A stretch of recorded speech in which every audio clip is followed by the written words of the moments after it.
Chapter 260. The atmosphere in the hall instantly dropped to a freezing point. Mickey's eyes followed Gloria as she ran out of the hall. His legs wobbled, and he wanted to get up as well, but the noblewoman beside him reached out and held him down.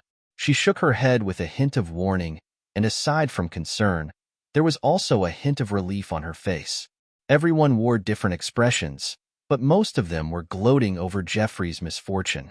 They were thinking about what kind of punishment he would give Gloria and Lance's family in a fit of rage. Jeffrey also couldn't hide the surprise in his eyes. His gaze lingered on Gloria's empty seat for a while, but surprisingly, he didn't seem to be too angry. Instead, he used his knife to cut into his steak slowly as he said, "Let's eat." "Father, Gloria, Aurora said hesitantly, "I would feel more comfortable if you could wear a veil to cover your hideous face instead of relying on a pile of messy powder to paint the wall. If I find out that you've consumed the Dark Magician's hallucination potion again, your pocket money will be reduced to 0 and you'll be chased out of the house." Jeffrey's voice was a little cold. There were still traces of blood on the medium-rare steak, but it was easily chewed in his mouth. His deep eyes seemed to have seen through everything. Yes. Aurora lowered her head and didn't dare to say anything else. What can a woman do? Only an old fool like Ian would let a woman take charge of the family. Jeffrey thought to himself as he ate. However, this was the first time that Gloria had objected to his words, right? It was just like when Lance had first questioned his words. The father and daughter were quite similar when they were serious. If the freckles on my face are healed, what can I do? In the garden of the Moriton Manor, Gloria squatted beside a small pond and looked at the fish swimming in the pond as she softly murmured to herself, "Why is Mr. Mac here?" Luna was standing not far away, looking at Meg's back in the hallway with a hint of confusion in her heart. She took a few steps forward and was greeted by the sight of a row of children eating happily. Their faces were brimming with joy and vitality. Could it be that Mr. Mac brought delicious food for them? Luna's eyes immediately lit up. She looked at Amy, who was standing off to the side with Ugly Duckling in her arms, and immediately figured out that Amy must have brought Meg here. As for Mag, they didn't expect him to come. Every serving of Mamie Restaurant's food was so expensive. If Mag was using the restaurant's food to entertain the children, then he was being too generous. "Teacher Luna." Amy turned around just in time to see Luna, and she immediately waved happily at her. "Hello, Teacher Luna." The children all stood up upon hearing this, and all greeted Luna happily. Even the delicious food couldn't slow them down in the slightest. "Young Mistress Luna." Meg turned around with a hint of surprise. He looked at Luna, who was carrying a cloth bag, and the children's reactions, and immediately understood why Luna had come here. In the past 3 years, Luna had provided Amy with a lot of help and warmth. To Amy, she was the only one, and to Luna, it was probably the same to all of the children. "Hello, children." Luna waved at the children with a wide smile on her face. She quickly strode over to Meg and nodded with a smile. "Hello, Mr. Meg. Are you here to see the children?" Meg asked with a smile as he looked at Luna. Luna was wearing a dark green floral dress today, and the silk scarf embroidered with golden lilies was still tied around her neck. When she was in front of the children, her smile was very amiable, and it made people feel very warm. "Yes, but it looks like I'm not needed today. Mr. Meg has brought some delicious food for the children." Luna nodded and took a deep breath. She looked at the braised chicken in the box, and her eyes lit up. What an enticing aroma, but this seems to be different from the dishes that the restaurant has served before. Could it be that Mr. Meg has released a new dish? Yes, this is the restaurant's new dish, but it hasn't been officially released yet. If Teacher Luna hasn't had dinner yet, perhaps you can have dinner with the children. Meg nodded and took out a braised chicken and rice from the bag. "I just made 2 extra servings." "No, I've already eaten. Little Colin isn't back yet, is he? I'll go see where he is first." Luna waved her hand and swept her gaze over the children. She put down the cloth bag in her hand and was about to walk out. "Teacher Luna, you don't have to look for him. Colin said that someone wants to take him home to be his son. The adults of the Grey Temple have already taken care of the paperwork for him. He won't have to beg anymore, and can eat delicious white rice every day," a child said with a hint of envy in his voice. "How can white rice compare to the chicken made by Aime's father? This is the first time I've eaten chicken. After eating it, my body feels warm and comfortable." The child next to her giggled and said with a very happy expression, "I see. That's great." Luna stopped in her tracks when she heard that, and a smile appeared on her face. The best home for these children was the Gray Temple, which could find suitable adopters for them. However, generally, those who had the needs and conditions to adopt children were more inclined to adopt children who were born not long ago, and not these children who were used to being wild outside, even though they were still cute and kind children in her eyes. "Teacher Luna, just have one serving. Every time you bring food to us, you eat with us." "You definitely haven't eaten this time. Father's braised chicken is really delicious," Amy said expectantly as she looked up at Luna. "Yes, Teacher Luna." "It's so delicious that I'm crying," Jessica said with a nod, the tears on her face still wet. The other children also chimed in and begged Luna to have one serving. They had to let Teacher Luna eat such delicious food. It would be a pity to miss it. "Have one serving. It won't taste good if it gets cold. The children all want you to eat it," Meg said with a smile as he handed over the braised chicken and rice in his hand. Luna looked at the children's innocent and expectant eyes, and then at Meg's kind smile. She hesitated for a moment, and then reached out to take the 2 boxes.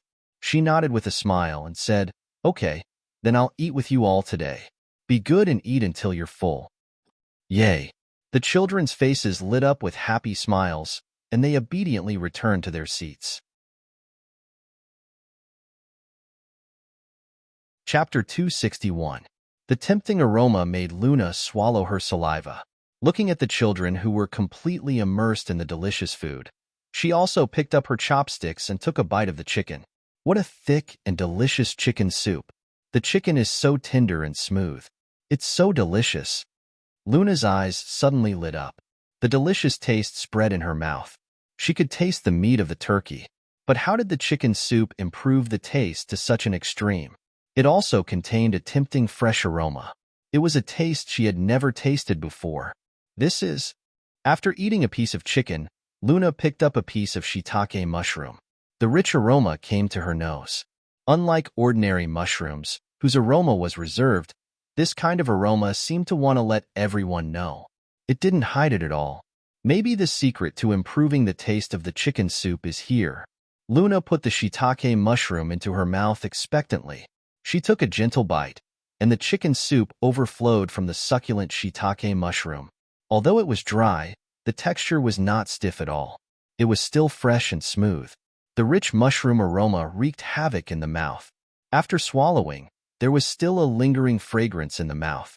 It was a taste that made people reluctant to part with and intoxicated. "It's really delicious. Mr. Meg, your cooking skills are really amazing." Luna couldn't help but praise.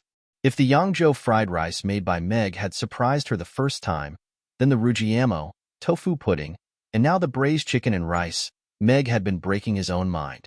Every dish brought an extraordinary enjoyment to people. Such talent could only be described as genius. "Miss Luna, you're too kind." Mag smiled. Being complimented by a beautiful lady was naturally something that made him happy. The dinner ended with the children's laughter. Every box was eaten clean. Not even a drop of chicken soup was left. Only a 7-year-old child in the corner had half of the chicken soup left.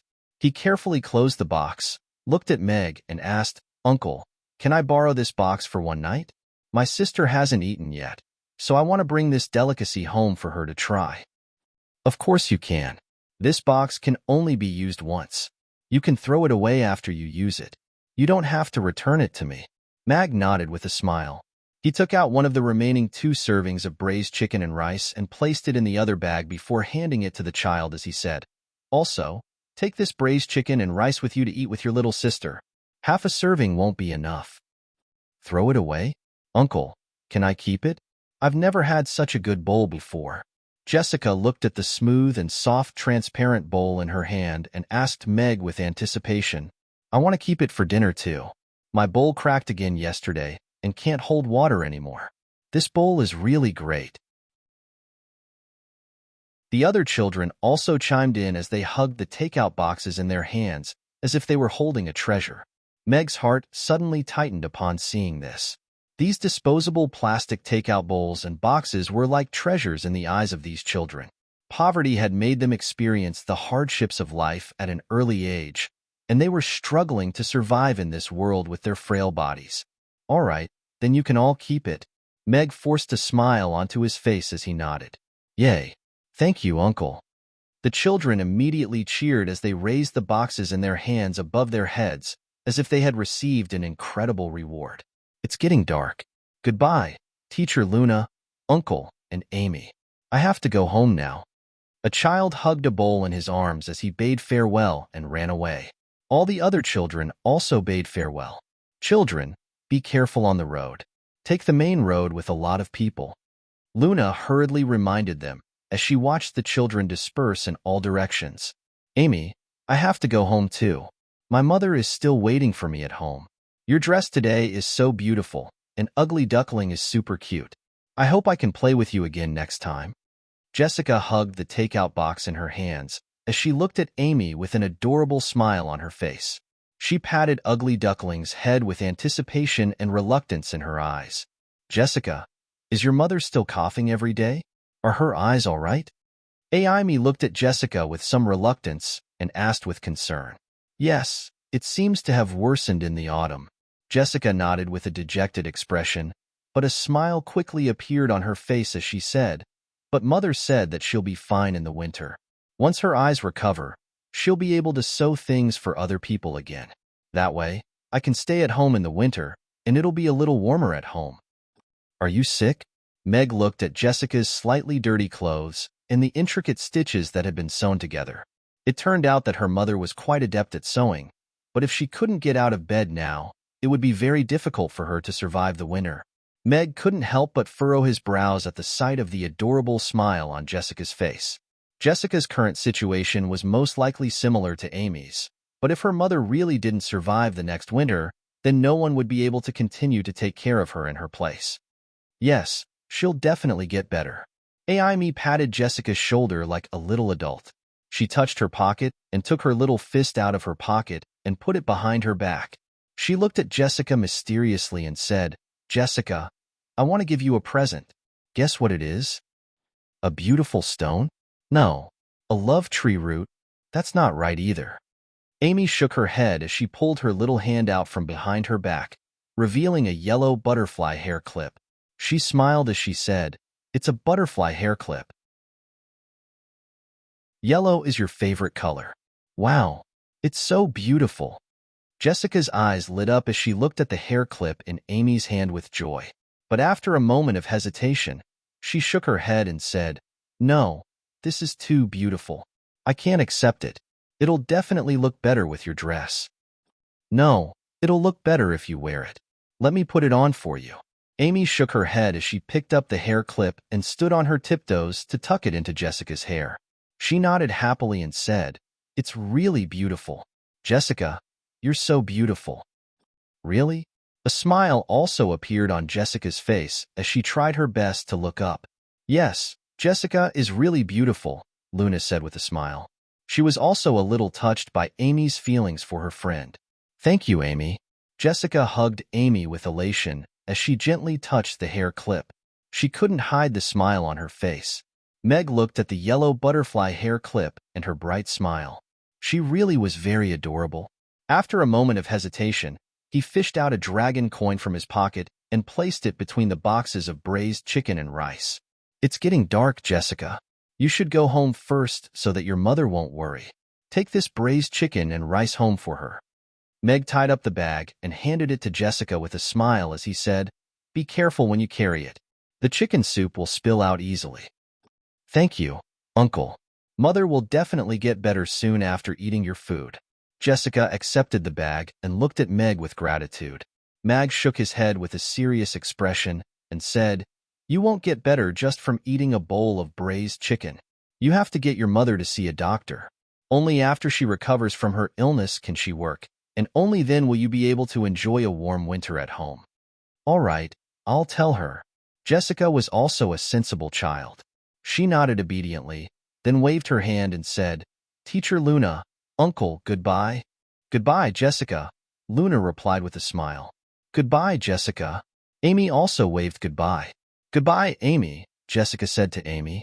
Jessica said to Amy as she carefully walked over with the braised chicken in one hand and the box in the other.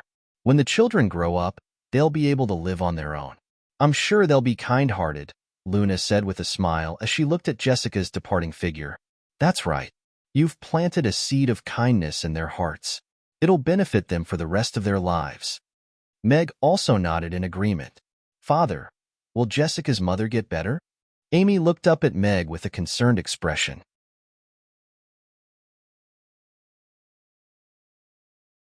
Chapter 262. After bidding farewell to the children, Meg and Luna walked side by side in the Aiden Square under the setting sun. Amy and Ugly Duckling were playing hide-and-seek in front of them, and their bell-like laughter rang out across the entire square. Luna and Mag were talking about how the decimal system and the multiplication table had caused a huge stir in the mathematics world of Rodu. The mathematicians of the Roth Empire were trying to verify the feasibility of the multiplication table, as the decimal system had already been used once when the currency of the continent had been unified. It was the result of a collision between different mathematicians and different mathematical civilizations.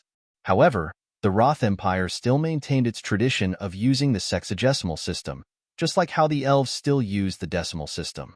Even though the decimal system had been invented by the mathematicians of the entire continent at the time, it had never received much attention. In their eyes, the decimal system was even more complex and difficult to understand, and they even had to convert it back to the sexagesimal system. It could be said that those mathematicians had fallen into the trap of tradition and had never thought of using the decimal system.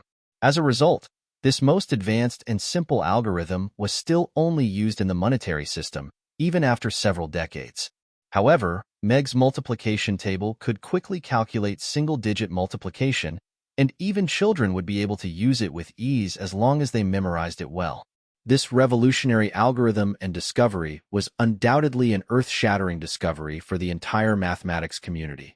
The simple permutation method encompassed all single-digit multiplication operations and was enough to solve all single-digit multiplication problems, so it could easily solve all of the monetary problems in life. If it could be extended to tens and hundreds of digits, the speed and efficiency of the calculations would definitely far exceed that of other systems. It could even provide the possibility of three-digit multiplication, which was almost impossible to achieve in the sexagesimal system.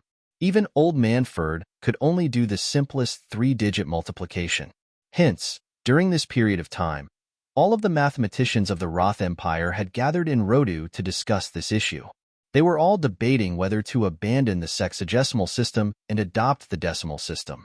The revolutionaries saw a limitless future in the decimal system, while the conservatives thought that the decimal system was just a pseudo-proposition that had yet to be verified.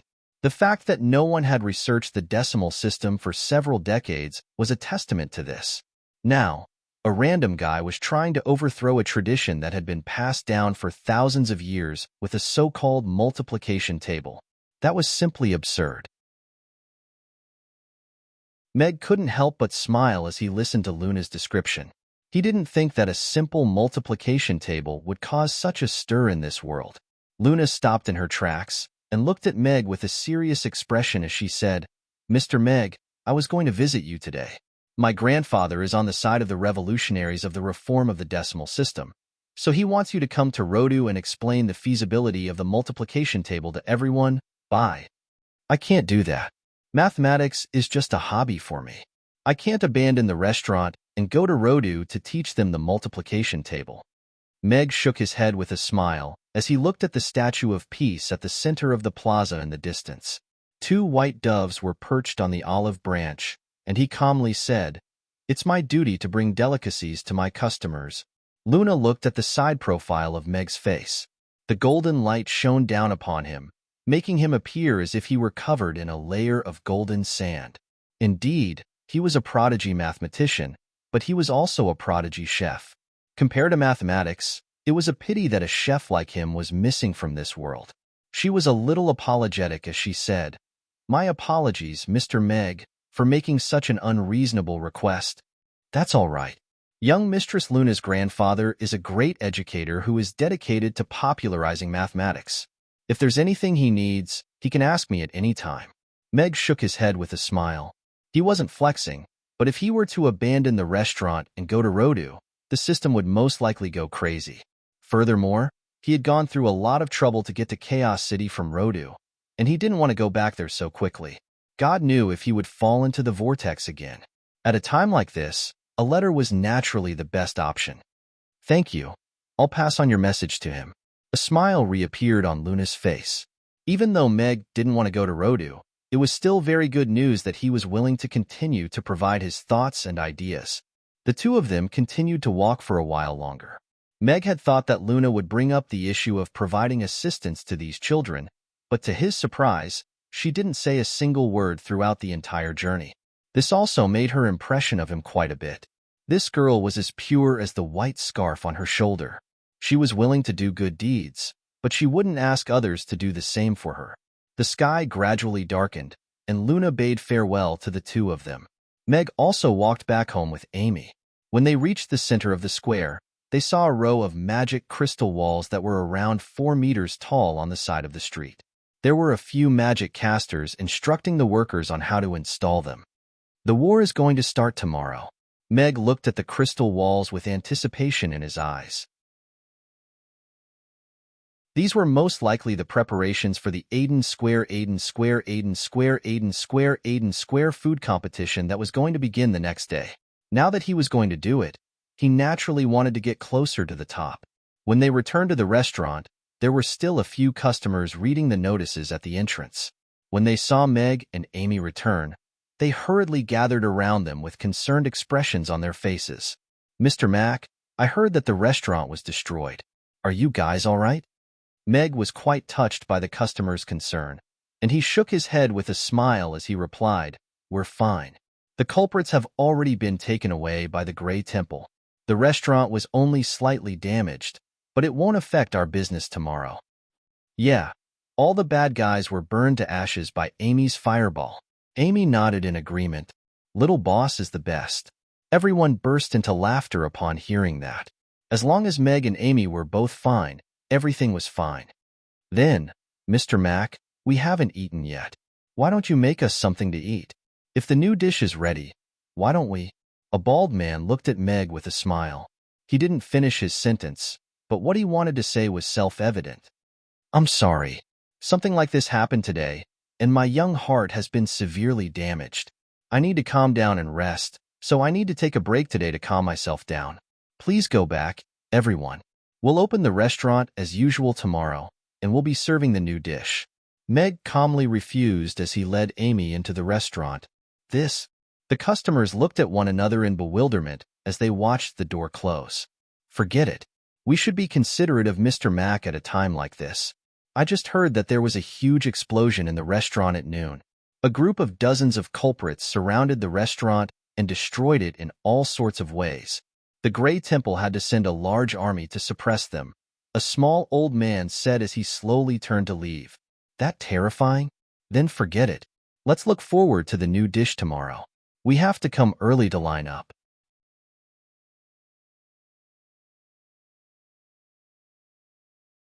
Chapter 263. Within a dimly lit cave, a white-robed elf sat with her legs crossed beneath the tree of life.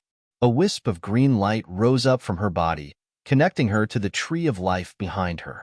Specks of fireflies were gathered between the heart-shaped leaves, forming a revolving light barrier around her. The green light shone upon her exquisitely beautiful face, and the small golden moon on her glabella seemed to be glowing. Her expression was relaxed and natural, and it was as if she had already fused as one with the tree of life.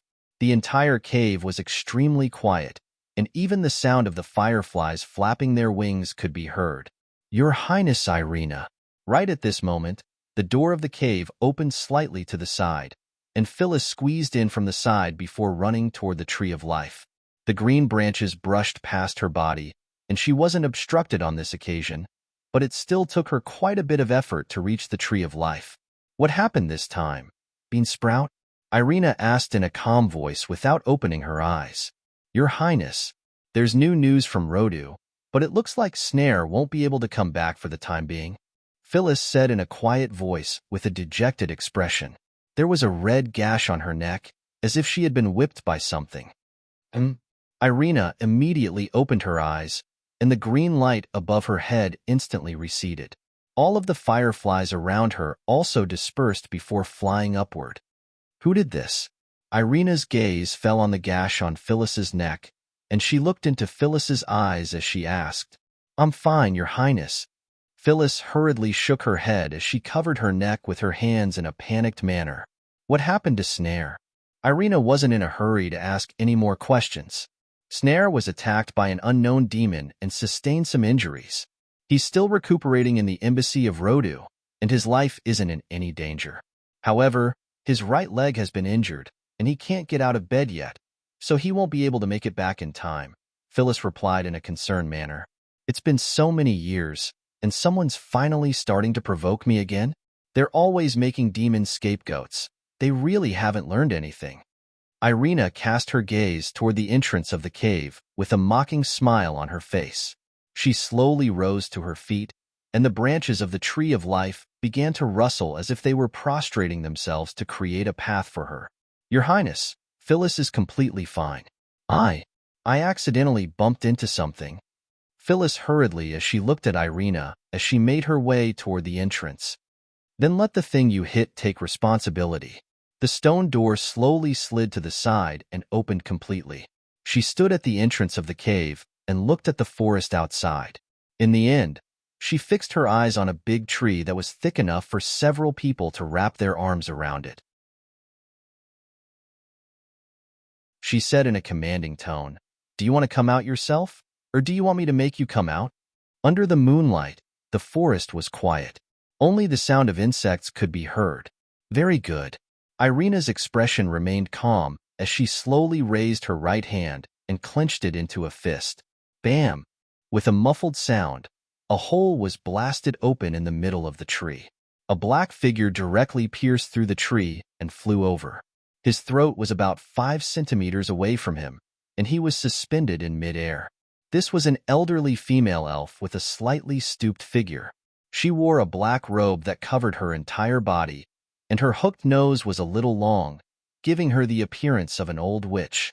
Her bloodied face was filled with horror, and she reflexively tried to avert her eyes at the sight of Irina, but her neck was completely immobilized. Irina's brows furrowed slightly as she calmly asked, I remember you. You're the black dog following behind that old witch. You're the one who bit the bean sprout, right? You're not allowed to insult Mistress Helena.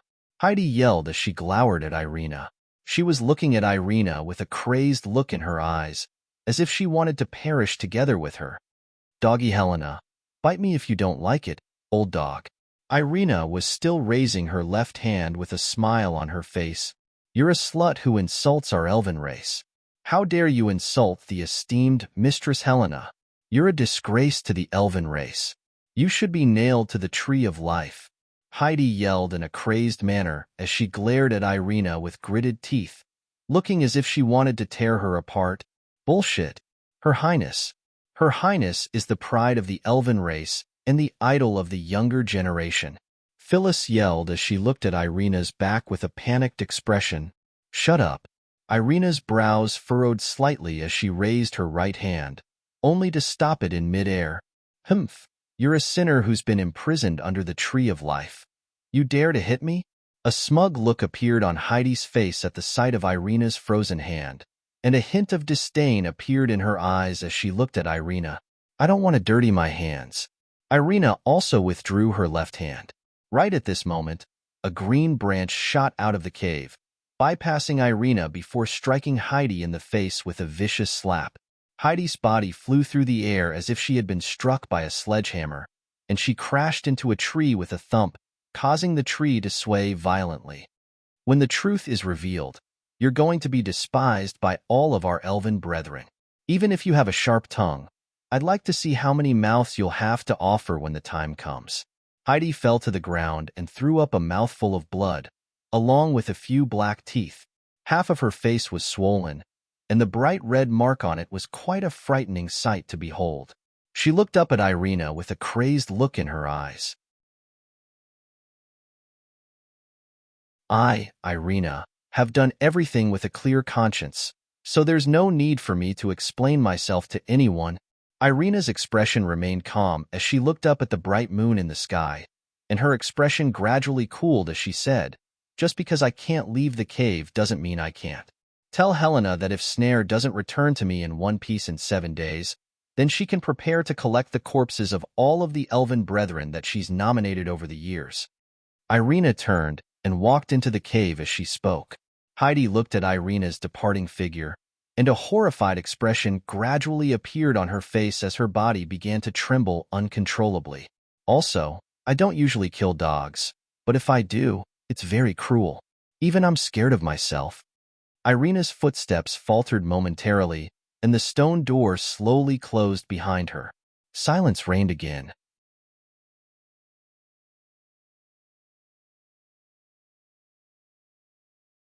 Chapter 264. Father, can you tell me a story? Amy was lying on the bed with Ugly Duckling in her arms. She turned her head to look at Meg, who was reading information about the elven race at the table. Sure. Let me think about what story to tell Amy. Meg put down the information in his hands and sat down on the bed with a smile. The restaurant was usually busy, and Amy often fell asleep before the opening hours were over, so he felt a little guilty that he hadn't told her a story for days.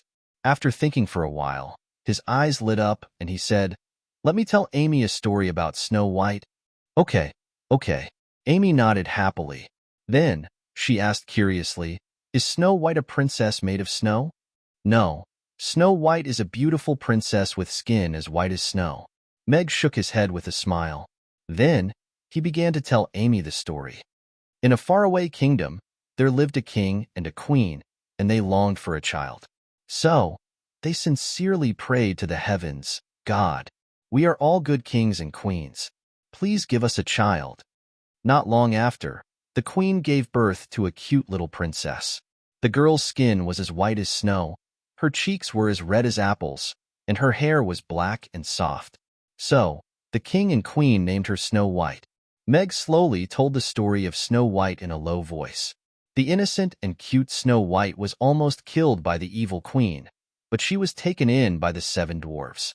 Then, they lived a happy life in the forest. However, the queen didn't give up. She pretended to be a witch and tricked Snow White into eating a poisoned apple. Amy and Ugly Duckling listened carefully. One moment, they were worried about Snow White, and the next moment, they were happy that she had received help from others. In the end, the prince and Snow White lived happily together, but the evil queen was struck to death by lightning and received her punishment.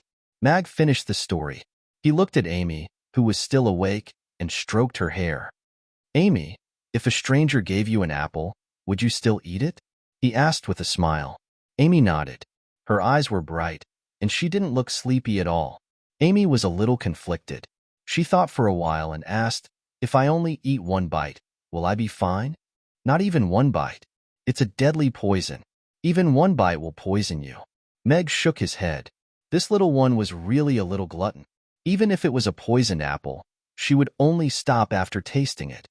"All right, then Xiaomi won't eat anymore." Amy nodded with a little disappointment. Then, she looked at Meg with a pitiful look and asked, "Father, will you find a beautiful but evil queen?" "I'm scared." "Father," he said. He stroked her hair. "As long as I is. Father, you're the best." A relieved smile appeared on Amy's face. Under Meg's caress, she fell asleep. Ugly Duckling snuggled into her arms. It found a comfortable position and also fell asleep. "Little one, you have a lot to worry about. I didn't want to find a stepmother for you." Mag tucked the 2 little ones in with a smile. He bent down and kissed Amy's hair with a doting look on his face. He stood at the bedside and watched the 2 little ones sleep soundly for a while before returning to his desk to continue reading the documents. There was a lot of information, but most of it was about the customs of the elven race and some trivial matters. It was probably a pile of useless information left behind after the useful information had been filtered out. Some of it was even from more than a decade ago. However, Meg had obtained a top-secret information from it. He had already broken through. After all, not everyone knew about Sally. Perhaps he could slowly get the real information from Sally. From the information, it was not that Meg didn't get anything. At least he could confirm one thing. Since 3 years ago, the elven princess had been in seclusion with the Tree of Life. She hadn't left the cave. No one had even seen her. Looks like she didn't have anything to do with that incident. The so-called seclusion is most likely a form of imprisonment with no freedom. Meg put all the information back into the bag. He opened the closet and put it into a safe. Then, he lay down on the bed. What kind of woman would she be? Meg thought to himself curiously. Amy's words today made him more determined to find her mother. No matter how good other people were, they were still not the same. After having a strange dream of being whipped the whole night, Meg was woken up by the alarm clock the next morning. He reached out to turn off the alarm clock. He took a look at Amy and Ugly Duckling, who were still sleeping soundly and struggling to hang on the edge of the bed. He got out of bed and put them back next to Amy's pillow. He didn't know how the two little ones slept. Every morning, Ugly Duckling would be kicked out of bed. Meow, Ugly Duckling meowed at Meg gratefully. Apart from Amy, the little one was close to him. Of course, this probably had something to do with the fact that he would give it all kinds of delicious food. Meg washed up and went downstairs. He had taken a day off yesterday because of a sudden mission from the system, so he was going to do a good business today. He was different from other idol bosses. He was very dedicated to his work. Rather than deriving pleasure from teasing his customers, he preferred to derive a sense of accomplishment from the satisfied expressions of his customers. Due to the fact that there was an additional dish on the menu, the time it took to prepare the ingredients had also been shortened. Thankfully, Meg's physical fitness had been improved, and the food he ate every day could be considered to be highly nutritious. Even if the system didn't restore his physical fitness, his body was still getting better every day. It nurtured his damaged veins and nourished his flesh that had been eroded by magic, and his strength was steadily increasing. At 6 a.m., Meg went upstairs to wake Amy up. She opened her eyes for a while, but immediately closed them again when she heard footsteps. She said softly, "I ate a poisoned apple. I need a kiss to wake her up." "Ah, my dear princess, your father is here to save you." Meg looked at the dramatic Amy and quickly got into character. He walked over to the bed and bent down to gently kiss Amy's hair.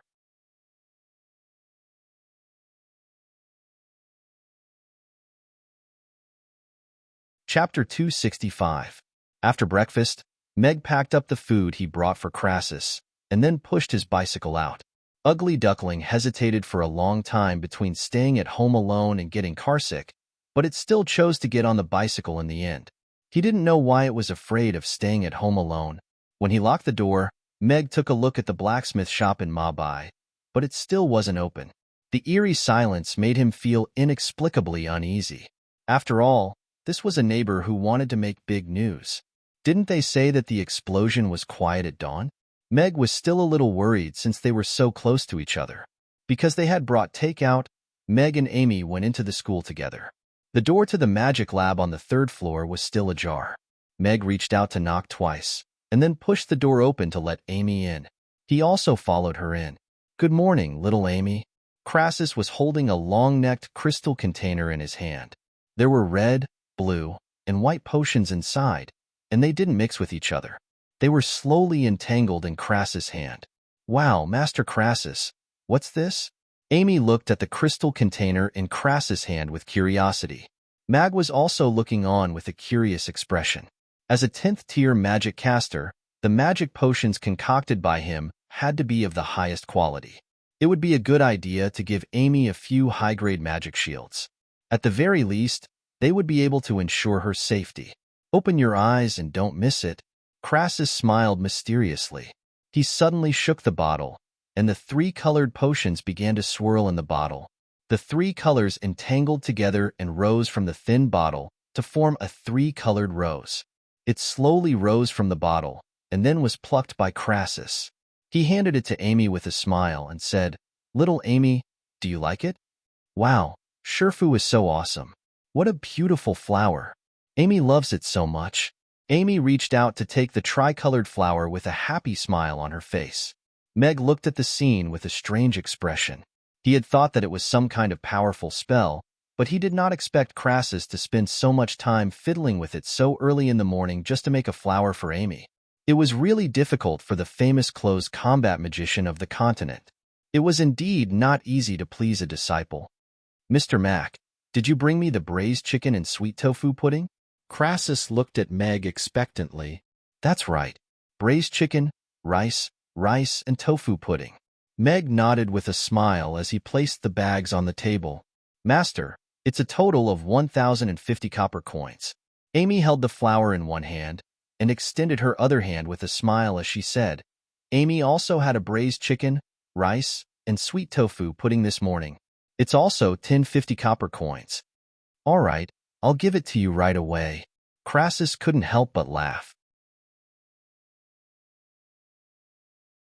Not only was he not filial to his disciple, but he was also responsible for her 3 meals every day. She and Julian were probably the only 2 masters on the entire Norland continent who were like this. Meg felt a little guilty that his child had to pay for her meals at home. He accepted the money from Crassus and prepared to leave. "By the way, Mr. Mac, Amy's school ends at 4:30 tonight. I have something to do, so can you come and pick her up?" Crassus said as he carefully picked up his food. "All right, then I'll be off." Meg nodded. He patted Amy's hair and turned to leave. There was no problem at all with him picking up his daughter from school. Crassus had asked him to bring Amy back because he was going to have dinner here. Mag rode his bicycle back to the restaurant, only to find that there were already a few customers lining up at the entrance. All of them greeted Mag warmly upon seeing him, and at the same time, they looked at his bicycle with amazement. This thing was really amazing, but it was clear that it wasn't something that could be ridden by just anyone. Meg greeted everyone with a smile. He opened the door for Yabamiya and Sally, who were also waiting at the entrance, to enter. Then, he closed the door again. Why did that beautiful elf girl come in with him? Does she have some special privileges? A customer asked with confusion. "Fairy, could it be that she's the mistress of the shop that we've never seen before?" The man beside him widened his eyes in surprise. "Now that you mention it, that might be the case. I've eaten here many times, but I've never seen the boss's wife." "How is that possible? Didn't you see that elf girl just now? She looks like she's only 17 or 18 years old. Little boss is already 4 years old," someone retorted. "What's so strange about that? Elves look young to begin with. Even if a 300-year-old elf stands in front of you, it's normal for her to still look like a 17 or 18-year-old girl. Elves have a lifespan of 800 years, and elves who practice life magic can even maintain their youthful appearance without aging," the person who had spoken earlier said with a smile. "Maybe she's Mr. Mac's new waitress. Didn't you see her standing with Miss Mia just now? If she's the boss's wife, how could she not have a key? Mr. Mac probably hasn't had enough kneeling on the washboard yet." All of the customers began to discuss Sally's identity, and all kinds of strange speculations popped up in their minds. "Have a seat, Aisha.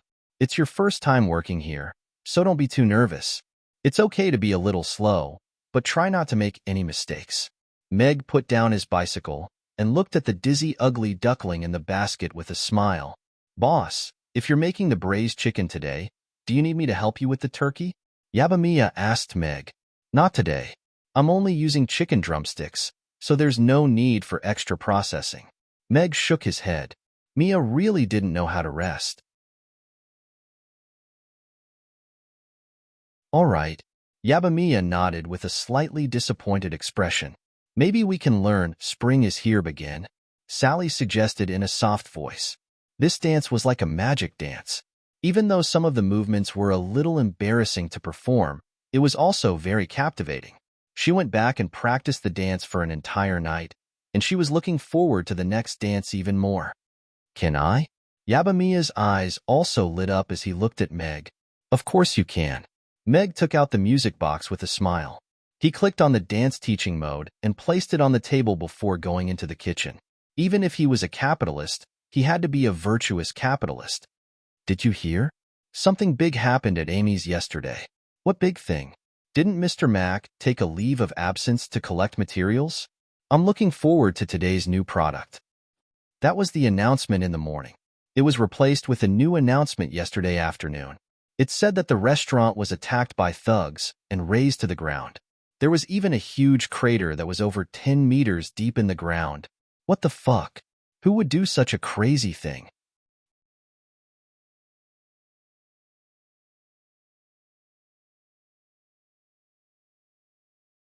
Chapter 266. It was said that a golden dragon and a 10th-tier demon led a group of ferocious forest trolls to attack the restaurant. The scene was extremely tragic. Those who heard it were heartbroken, and those who saw it cried. The entire restaurant was gone in an instant. A little old man outside the restaurant said with a sigh, "Hiss, that's terrifying." The customers in the long line sucked in a breath of cold air and became nervous. Are Mr. Mac and Little Boss okay? Yes, what happened after that? What happened after that? The customers' curiosity was piqued, and they asked with concern. After that, you might not believe it, but Boss Mag rushed out of the ruins with the little boss in one hand and the cleaver in the other. After that, he engaged in a great battle with the giant dragons and demons. It was such a fierce battle that even the light of the sun was covered. The little old man said with emotion as he clicked his tongue. What happened after that? Is Mr. Mac okay? A little girl asked nervously. Of course. Boss Mag was so brave that he could take down the giant dragon and demon with just a cleaver. All the forest trolls were scared out of their wits and turned to run. Boss Mag caught up to them, and he ended their lives one by one. Poor Ching Ching, you're so pitiful. No one would have thought that the owner of this small restaurant was a dragon slayer. Who could fight him when he took out his knife?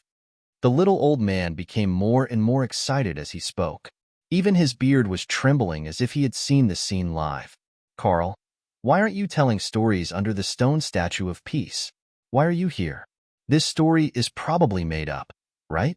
Someone in the crowd suddenly said. A young man looked at the little old man with a smile. Hey, it really is the old storyteller under the statue. I was wondering why his voice sounded so familiar. I also like to listen to the old man tell all kinds of magical stories, but today's story doesn't seem right. Someone in the crowd quickly recognized the little old man, and they all spoke up. Carl had made quite a name for himself in the Aiden Square. He had begun to tell stories under the Stone of Peace more than 10 years ago. He didn't set the time, and he didn't charge anyone for it. It was all up to his mood, and one could only find him if they were lucky. Moreover, he never repeated his stories. Every time he told a new story, he would tell a new one. Moreover, each of his stories was very vivid and interesting, so he had a group of his own fans. They would wander around the stone statue from time to time. If they met Carl, they would be very lucky. They didn't expect to meet him here today, so they were naturally overjoyed. Stories come from real life, so naturally, they can't be exactly the same as real life. Otherwise, it wouldn't be a story. It's boring to line up, so I'm just trying to make everyone laugh. Carl didn't panic even though he was recognized. Everyone laughed when they heard that. Why don't you say another one? Your stories are really good, someone jeered. No, it's my principle to only tell one story a day, and it's also my principle to finish telling a story. If you tell me now, it will delay my meal. Carl shook his head and refused without hesitation. Everyone was a little disappointed when they heard that.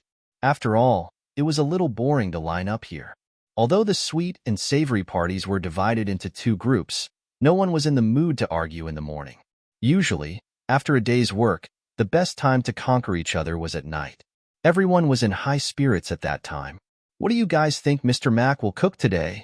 Someone asked curiously. I saw Mr. Mac riding his two-wheeled bicycle with the little owner at noon yesterday. He was carrying a turkey in his hand. Today's new dish will most likely be related to the turkey, a tall and thin man said. I love chicken soup. I'm looking forward to it. A little girl beside him said with anticipation. By the way, the Aiden Square food competition is starting again today. Did Mr. Mac participate? A young demon with a pair of horns standing at the back of the line chuckled and said, Yes, I did. I spent half an hour looking at the rankings board before I finally found the braised chicken. It's most likely the new dish today. However, Boss Mag seems to have split the sweet tofu pudding and the savory tofu pudding into two dishes to make up the numbers. Isn't that the same dish? How could it be the same dish? The sweet tofu pudding is heretical. How can the savory tofu pudding be eaten? It completely ruins the sweetness of the tofu pudding. Everyone's murderous gazes landed on that demon in unison, and the harmonious atmosphere suddenly became tense. Scary. I can't afford to offend him. That young demon lowered his head silently. He didn't expect that his casual remark would incite so much hostility. In my opinion, the top 4 spots on the food competition should be monopolized by Mamie's. Of course, the savory tofu pudding can't be on the list. I don't have a problem with the top 4 spots being monopolized by Mamie's, but the sweet tofu pudding shouldn't be on the list. In any case, I'm going to give the sweet tofu pudding a bad review later. Yeah, bad review. We'll give it a bad review too. It was early in the morning, but the atmosphere was already tense, and it looked as if a fight would break out at any moment. Sigh, this isn't very peaceful. Meg, who was just about to open the door, couldn't help but sigh when he heard the quarrel outside. These two parties were bickering and giving bad reviews, so he was the one who was hurt. It seemed that the so-called 0 negative reviews was only a dream after all. It's time for business. Welcome, Meg said with a smile as he opened the door to the tense customers. Yaba Mia and Sally stood off to the side. Mia had a smile on her face, while Sally had a cold expression on her face. Harrison walked in, and a hint of amazement appeared on his face at the sight of Sally. He turned to Meg with a smile and asked, "Mr. Mack, who is this?" "This is the restaurant's new waitress, Aisha," Meg introduced with a smile. "When it comes to waitresses, Mr. Mack, you're the only one I admire." Harrison gave Meg a heartfelt thumbs up. Yaba Mia, who was diligent, beautiful, and full of energy, was already enviable enough. Now, there was an elegant and cold elven waitress. Just the appearance of the waitress was enough to attract a lot of customers. This was cheating. This braised chicken and rice is the new dish, right? Why is it so expensive? It's 800 copper coins, Mr. Mack. Is this a rooster that can lay eggs? Someone couldn't help but exclaim as he flipped open the menu.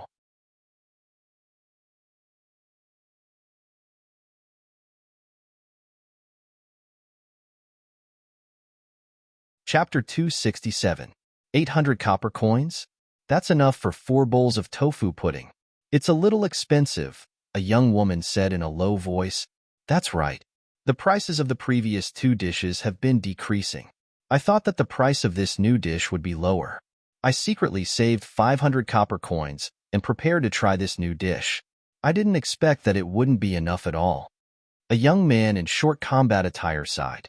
Mr. Mack's tricks aren't something normal people like us can understand. It's not that I don't want to spend 800 copper coins, but I should at least see if it's worth the price. Harrison pulled out a chair and sat down. This time, he wasn't in a hurry to order.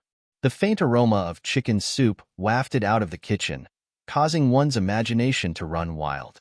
However, since it was 800 copper coins per serving, there were quite a few people who ordered other dishes. No one had ordered the braised chicken and rice yet.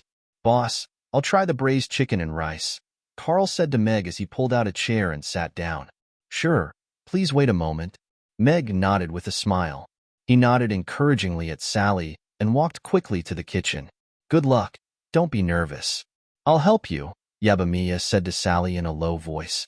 She smiled and began to help customers order. "Old Mr. Carl, you're really generous. 800 copper coins for a braised chicken, and you ordered it just like that," Jimmy said as he looked at Carl. He was also a loyal fan of Carl's. His family owned a small shop, and his shop was right in front of the Peace Badge. He had grown up in the Aiden Square, and he had always been fascinated by Carl's stories. Everyone was also looking at Carl with great interest. Those who wanted to order weren't in a hurry. After all, 800 copper coins was enough for a plate of Yangzhou fried rice and a bowl of tofu pudding. I have faith in Boss Mag's culinary skills. If he dares to bid 800 copper coins without any real skills, then he'll be ruining his own reputation, Carl said nonchalantly. He wasn't worried at all. You're right. Mr. Mack has never disappointed us. Jimmy nodded in agreement. However, he was still helping out at his family's restaurant and could only earn a few thousand yuan a month. He couldn't bear to order the braised chicken and rice that cost 800 yuan a plate. Meg wasn't in a hurry at all. After all, he could only make 3 pots of braised chicken and rice in the morning, and each pot had 16 servings. With how delicious the braised chicken was, it wouldn't be long before it was sold out.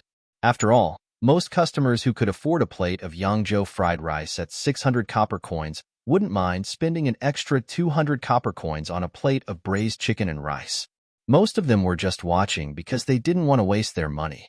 Everyone took their seats, and some of them started gossiping in low voices.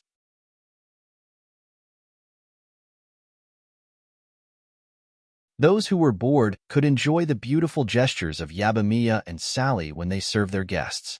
Now, the two parties had reached a tacit agreement to not bring their quarrel into the restaurant and to try their best to finish it outside the restaurant. That way, everyone would feel more comfortable while eating. The customers who ordered the tofu pudding and rujiamos were quickly served. Many people ordered the tofu pudding and waited for Carl's braised chicken and rice to arrive. George, do you think the braised chicken and rice will be delicious? Harrison asked softly as he looked toward the kitchen. Of course I trust Mr. Mack's cooking. I heard that chicken soup is very nutritious, and Miranda's appetite and body have been getting better and better after eating Mr. Mack's Yangzhou fried rice. Her belly is also getting bigger and bigger, so I'm going to buy her some fire chicken to make chicken soup. If Mr. Mack's braised chicken and rice also has chicken soup, then I'll just buy it. If it's made by the cook at home, she'll probably stop eating it after a few bites. George nodded with a smile. I'm so envious of the relationship between you two. I can't help but want to find a wife, Harrison said with a tinge of jealousy. He had only come out for a meal, but he was suddenly presented with a mouthful of dog food, and he couldn't refuse it. Just as they were talking, Yabamiya walked out of the kitchen with a tray in his hands. There was a brown casserole bowl and a bowl of rice on the tray, and he quickly made his way over to Carl's table. The rich aroma of the mushroom chicken soup wafted past everyone, and everyone's attention was immediately drawn to the bowl. This chicken soup smells so good. Yeah, the chicken soup I make at home isn't as fragrant, but I can still smell it. It's not just the chicken. There seems to be a special aroma in there as well. It's so intoxicating. Everyone couldn't help but gasp in amazement as they stared at the bowl of braised chicken and rice in Yabamiya's hands. Here's your braised chicken and rice. Yabamiya walked over to Carl's table and placed the braised chicken and rice on the tray in front of him with a smile. Carl's attention was completely drawn to the braised chicken in front of him. There was a layer of golden chicken cubes and all kinds of side dishes, and a spoonful of thick, golden red chicken soup. The rich and alluring aroma wafted toward him, and he couldn't help but close his eyes and take a deep breath. Is this shiitake mushroom? Carl's gaze was fixed on the shredded shiitake mushroom in the bowl, and he was a little surprised. Shiitake mushroom? All of the customers were perplexed. They clearly didn't know what it was. Master Carl, what is this shiitake mushroom? Jimmy asked curiously. Shiitake mushroom is a precious ingredient that can only be found by chance. It has a smooth texture, and it's delicious. I've only eaten it once in the wind forest, and I still can't forget that delicious taste to this day. After that, I asked a lot of people to purchase it from the elven race, but I was only able to buy 1 or 2 every once in a while. I could only tear off some of them and add them to the soup when I was boiling it, and I spent at least 100 gold coins on each one. Carl's eyes lit up as he looked into the bowl. He picked up a shredded shiitake with his chopsticks and praised. They were both sent here after being dried, but the quality is completely different from this one. Furthermore, this rich aroma is far superior to what I've had before. It's definitely the best. 100 gold coins. Everyone couldn't help but draw a sharp intake of breath upon hearing this. Just who was this Master Carl? How could he spend so much money and manpower just to eat a small shiitake mushroom? Of course, what was even more shocking to everyone was that Mr. Mack had just casually added the shredded shiitake mushroom into his new dish as a side dish, even though Carl had spent so much money to try it. This was a shiitake mushroom that cost over 100 gold coins. Even though the shiitake mushroom in the bowl had been shredded into thin strips, there couldn't be more than one. Furthermore, according to Master Carl, this thing was simply priceless, let alone a few bottles of it. Ordinary people couldn't even see it, let alone eat it. In the kitchen, Meg's lips curled up slightly as he listened to Carl's words. This was the first customer who had recognized the shiitake mushroom. It seemed like he was also a glutton. However, he didn't expect shiitake mushrooms to be so precious in this world. If that was the case, the price was set too low.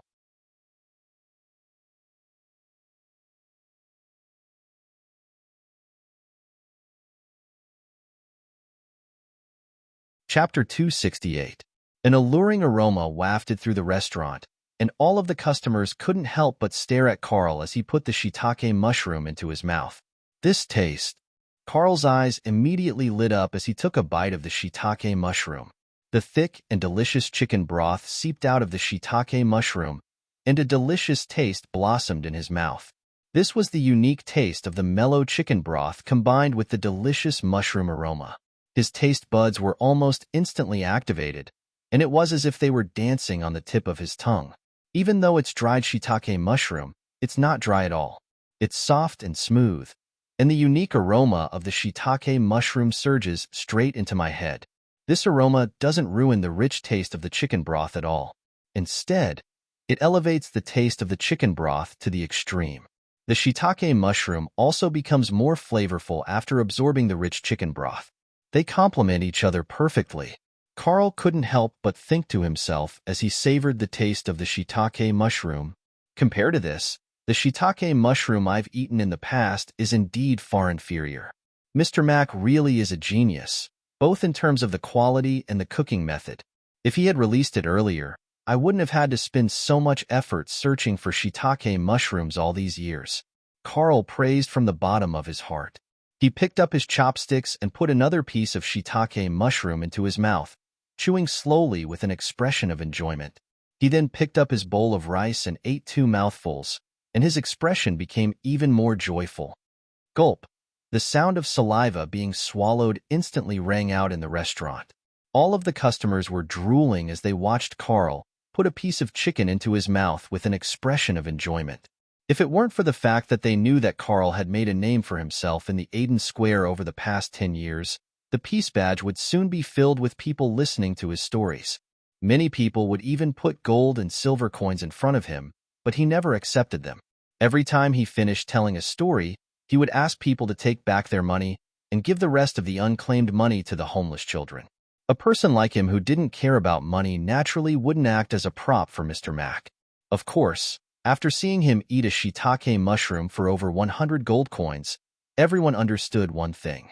It wasn't that he didn't care about money. It was just that those 10 gold coins weren't worth it for him to bend over. Boss, give me a portion of braised chicken and rice. I want one too. I want one here too. The sound of people ordering rose and fell one after another. Meg's face also revealed a smile. The good thing about meeting professional foodies was that he didn't need to explain himself. He could let the customers know how awesome this dish was.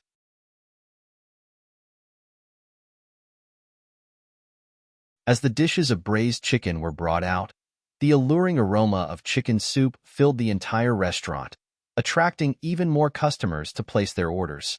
I'm sorry, sir, but the braised chicken takes a long time to cook. If you order now, you'll have to wait for half an hour. Are you sure you want to order? After the 16 servings of braised chicken were served, Yabamiya smiled at a customer who wanted to order braised chicken. Waiting for half an hour for a delicacy is naturally worth it. Go ahead and order. The customer laughed. Can I pack a portion to take with me? George asked as he looked at Yabamiya. There was already a half-eaten portion of braised chicken and rice in front of him. Even though there wasn't much chicken soup, he was sure that Miranda would love to eat it. Furthermore, he was feeling very warm and comfortable after eating it, and it was very nourishing. I'll have to ask boss about this. A hesitant look appeared on Yabamiya's face. Even though Meg didn't set a limit on the number of servings of braised chicken, with the speed at which they were ordering and Meg's cooking, there was no guarantee that the customers in the restaurant would be able to afford it. Take the braised chicken out. Only 1 portion per person. I hope your wife will like it. Meg smiled at George as he stood at the entrance. He had become familiar with George during this period of time, and he knew that George had 3 sons, and his wife was pregnant with a 6-month-old child. "Thank you, Mr. Mack. I'm sure Miranda will like it very much," George said as he looked at Meg with a grateful expression. Not long ago, Miranda had no appetite and would vomit everything she ate. She was so weak that it seemed like she would collapse at any moment, and that had been a source of worry for George. However, after eating Meg's Yangzhou fried rice, her appetite had completely recovered, and her health had also improved significantly. A few days ago, even the doctor had been surprised by her health and had said that the child was developing very well, and that if she continued to maintain her health, she would be able to give birth without any problems. This was definitely good news for George. He had been most worried about Miranda's health, and Meg's appearance was like a savior who had saved them all. Meg returned to the kitchen with a smile on his face. George's sons were classmates with Amy, so he naturally couldn't be too stingy. "Bill, 2 people," a demon called out. "That'll be 10 gold coins," Sally said in a cold voice as she stepped forward and glanced at the 2 bowls and 2 Ruggiamo bags on the table. "Waitress, why don't you smile? Look at how beautiful Miss Mia is when she smiles. Only smiles can make people feel warmth and love. Come on, smile," the fierce-looking demon said earnestly as he stared at Sally. "Here are the 10 gold coins."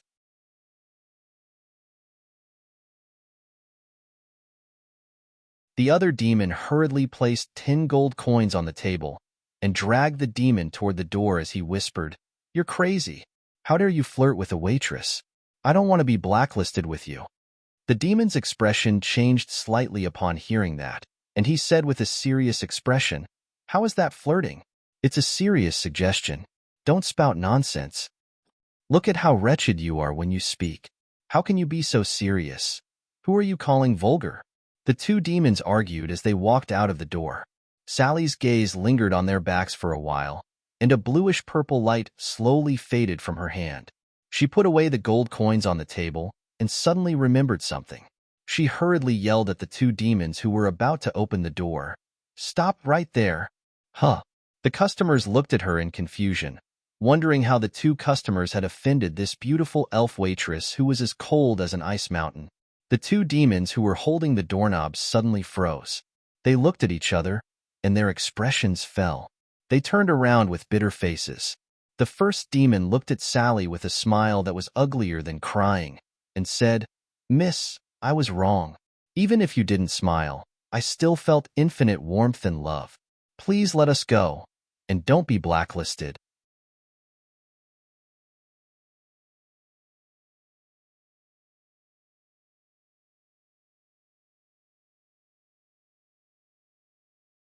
Chapter 269. Huh.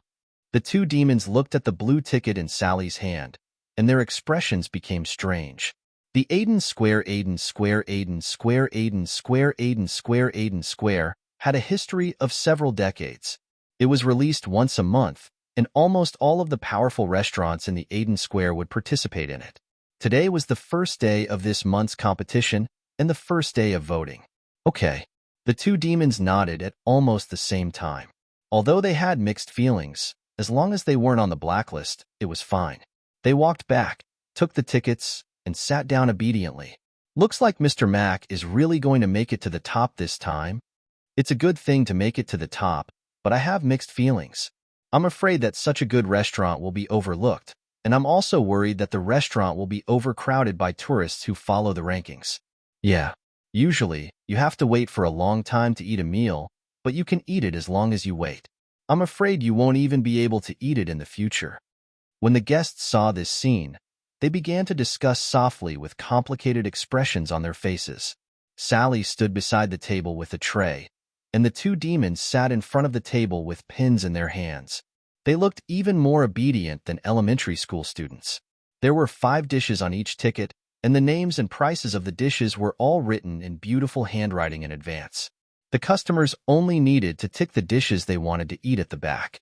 The ratings for each dish were overall review, taste, environment, and service. Each dish was scored on a 5-point scale, with 5 points being very satisfied, 4 points being very satisfied, 3 points being satisfied, 2 points being average, and 1 point being extremely bad. In addition, they could also write a rating below each dish. Overall rating, 5 points. Taste, 5 points. Environment, 5 points. Service. The two demons looked up at Sally at the same time, and then emphasized, 5 points. Rating, very good.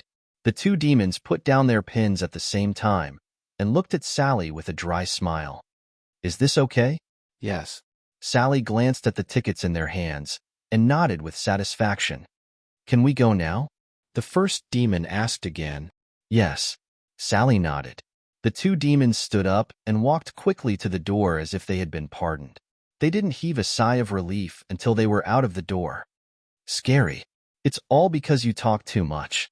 Let's go, let's go. We still have to do a few more missions today. What about the service rating? You want to change it? The two of them turned back to look in the direction of the restaurant at the same time. They immediately shook their heads and quickly left. Sally stacked the bowls and chopsticks on the table and placed them on the tray.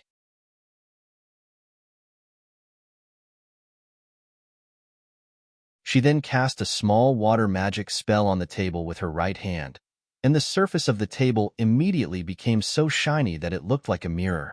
It was much cleaner than when it was wiped with a rag, and the customers at the other two tables were stunned. Are you embarrassed to be a waiter without any special abilities now? The same thought flashed through everyone's mind. See, if you don't study hard, you won't even be able to be a waiter. A father tapped his son's head and warned him seriously. I got it. The little boy nodded his head in agreement and strengthened his determination to study hard. Sally glanced at the customers, and they immediately lowered their heads to eat. Strange. Why do these people seem to be afraid of me? Am I not gentle enough? Sally carried the tray to the kitchen, and she was a little perplexed. In the past, she would never speak more than 3 words to a man, but today, she was doing her best to appear more amiable and friendly. Yabamiya came out of the kitchen with 2 bowls of braised chicken. When she passed by Sally, she gave her a thumbs up and an encouraging smile on her face. Sally nodded slightly as if she had regained her confidence.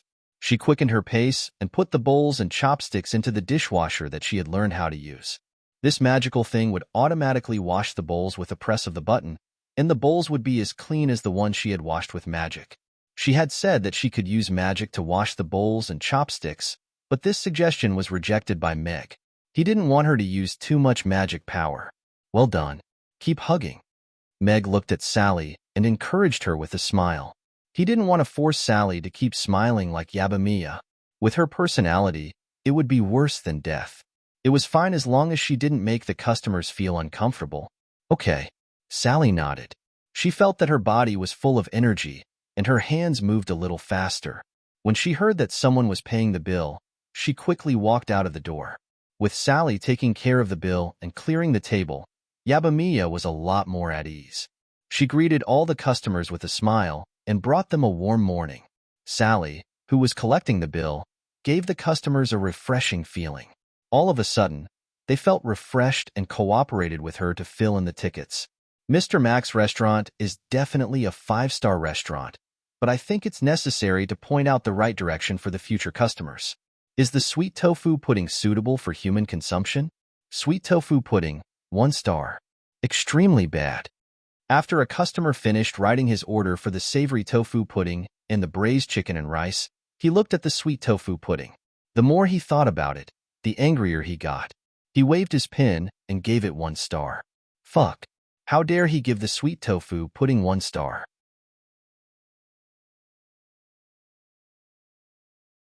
What the hell is the savory tofu pudding? I want to give it 1 star too. 1 star it is. I'm not afraid. The savory party will win. Humph. We're the savory party who's not afraid of anyone. That customer's words were like a fuse that ignited the sweet and savory parties, who were at peace with each other. Both parties started to give each other 1 star. Sally looked at this scene and didn't know what to do. Although she also liked the sweet tofu pudding, Mr. Mac had just told them the importance of this competition. If they gave each other 1 star, it was very likely that both the sweet and savory tofu pudding would fail to make the rankings. Let's do as they wish. Meg suddenly appeared behind her and said softly. Although he was smiling, he was already cursing in his heart. Sure enough, the situation that he had expected happened. Fortunately, the system required one dish to be in the top 30 to complete the task. Ruggiamo was the most popular dish in the restaurant every day. As long as it didn't affect the Ruggiamo's ranking, it was fine. Okay. Sally nodded slightly. Hearing Meg's words, she immediately calmed down and continued to pay the bill and clear the table.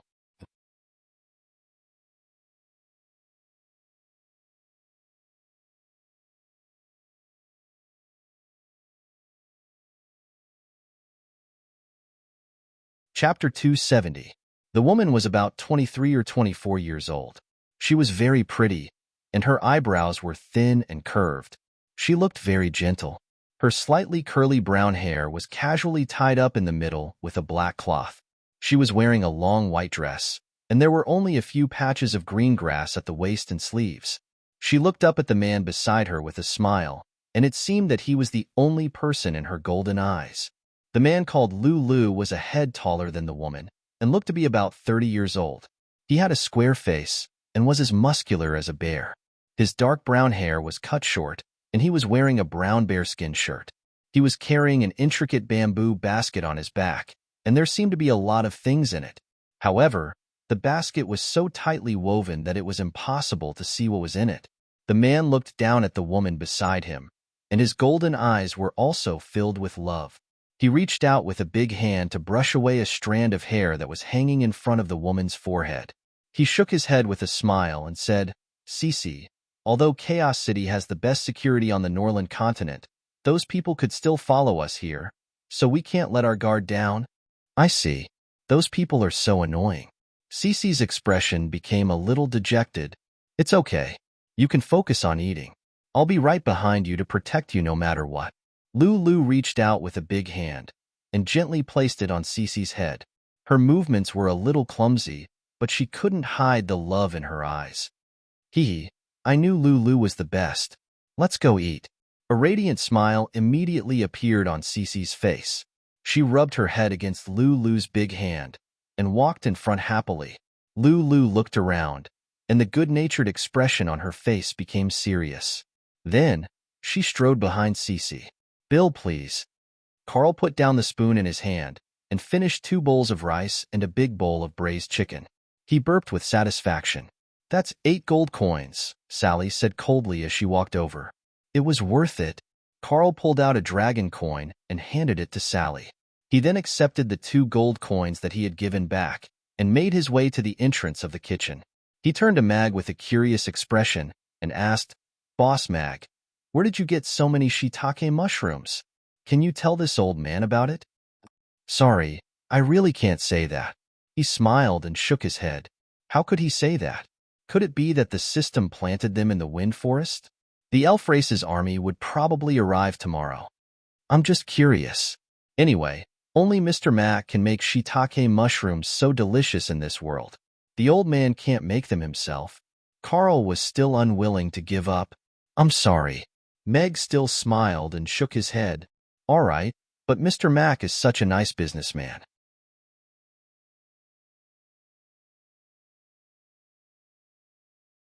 He put 4 or 5 shiitake mushrooms in his braised chicken, and he only charged 800 copper coins for it. That's way too cheap. Carl couldn't help but sigh as he turned around and walked out of the restaurant. Meg withdrew his gaze and continued to cook. He was in a good mood as he listened to the praises coming from outside. The 48 braised chicken plates were quickly ordered.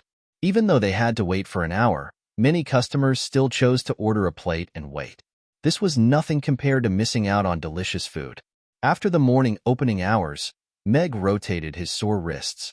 Although his physical fitness had improved a lot, he had to cook 2 pots of Yangzhou fried rice, braised chicken, 100 Ruggiamos, and 200 servings of tofu, putting all by himself in an hour and a half.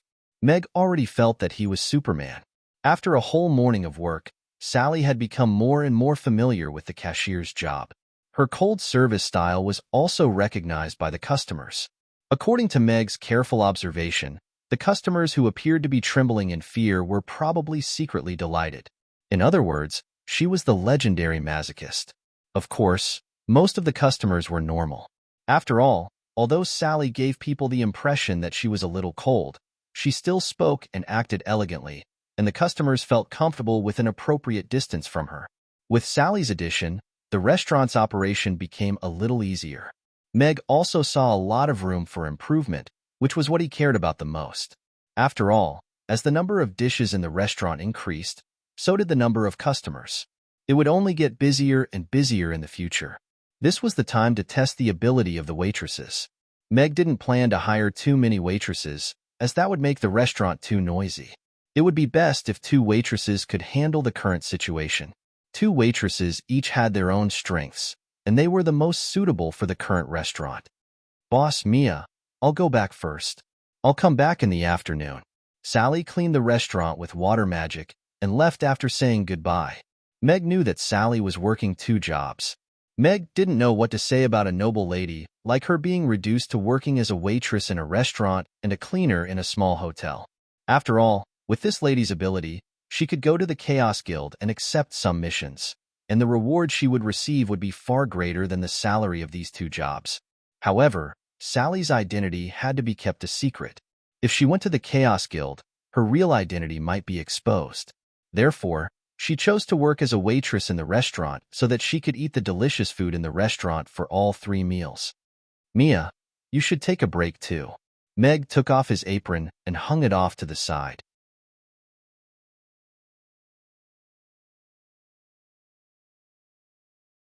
Ever since Sally took over the cleaning of the restaurant, Yabamiya's workload had decreased significantly, and she had nothing to do after the closing hours.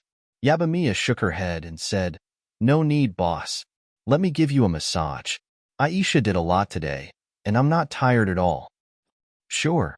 Meg nodded and pulled out a chair for himself. Yabamiya wasn't someone who could sit still anyway, and his shoulders and arms were indeed a little sore. In the center of the Aiden Square, in front of a magic screen, the employees of the Aiden Square Catering Association were busy counting the tickets they had received in the morning. The Aiden Square food rankings were updated once a day, and the current rankings were based on the previous month's rankings. If there weren't any dark horse restaurants, the rankings wouldn't change too much, and that would greatly reduce the workload of the employees. "Luther, what rank do you think the restaurant we went to yesterday will rank tomorrow?" Alvin asked softly as he helped Luther move the table. There are a total of 341 restaurants participating in this month's Aiden Square Food Rankings competition. "I think it'll rank 340, Luther said with a smile. "Why not rank 341? Alvin asked with a perplexed expression. "Didn't a restaurant sign up yesterday before it even opened?" The owner said that it was only going to appear on the rankings as an advertisement, so it shouldn't lose to a restaurant that hasn't even opened yet, right? Luther chuckled.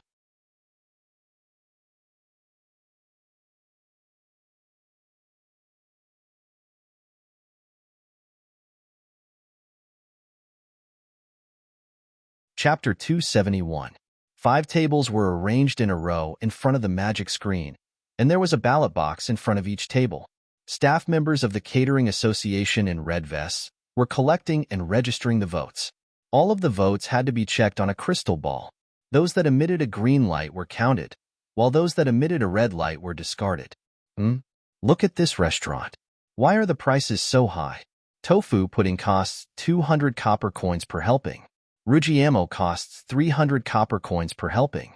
That Yangzhou fried rice costs 600 copper coins. The most expensive dish, the braised chicken, costs 800 copper coins. A short-haired young man among the staff members exclaimed. He held a ticket in his hand, and an incredulous expression appeared on his face as he said, "A customer spent 1,000 copper coins for breakfast? Huh, isn't this that restaurant? There's a customer so early in the morning?"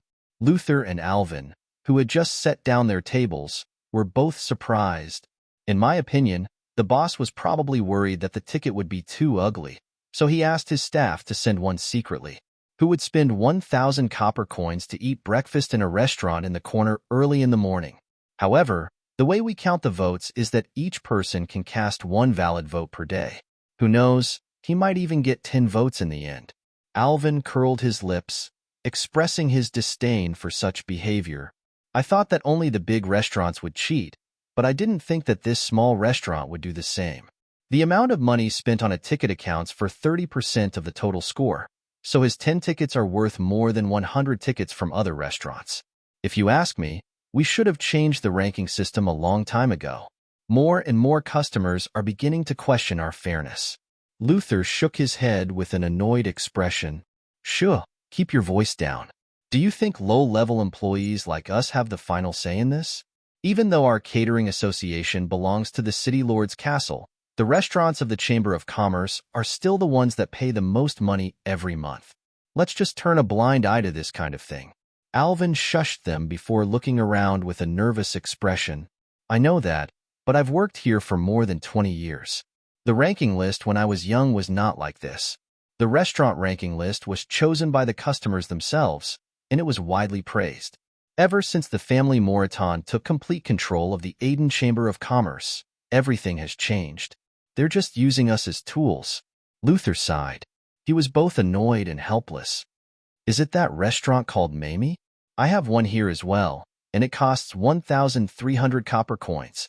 Right at this moment, another ticket inspector spoke out. There's another one? Luther and Alvin were surprised and even angrier. I still have 3.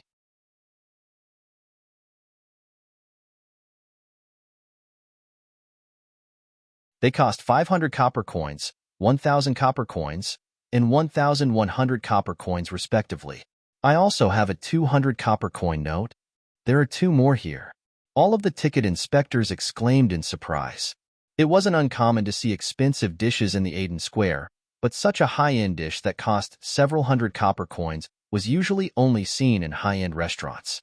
Such a small and unknown restaurant actually set such a high price and sold so many servings during breakfast time. This was simply impossible in everyone's knowledge. Even at Dukas restaurant, no one would order a whole roast lamb that cost 2,500 copper coins so early in the morning, although the main reason was that the restaurant didn't serve roast lambs in the morning.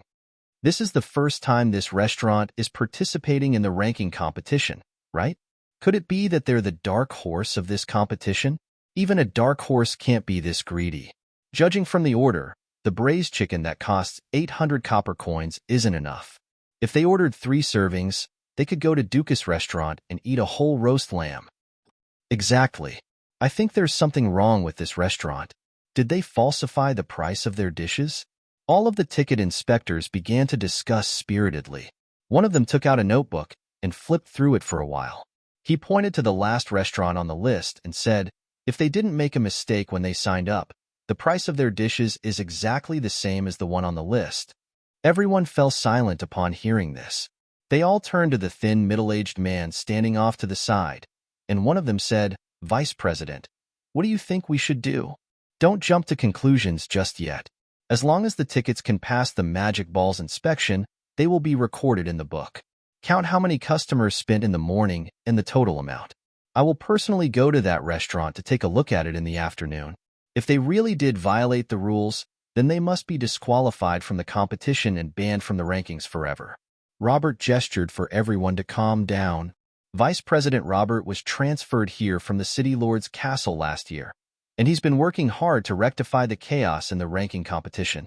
Unfortunately, he can't do anything on his own, and his words don't count in the association. Now, all he can do is keep an eye on the ticket inspectors. If there were more officials like him, our association wouldn't have fallen to such a state. Luther looked at the solemn Robert with both respect and pity in his eyes. I think there's definitely something wrong with that restaurant. With Master Robert here, we can't let them do as they please. Alvin clenched his fists. All right. Everyone nodded and continued to inspect the tickets. The tickets for Amy's were all placed to the side, and soon, everyone had a few dozen tickets in their hands.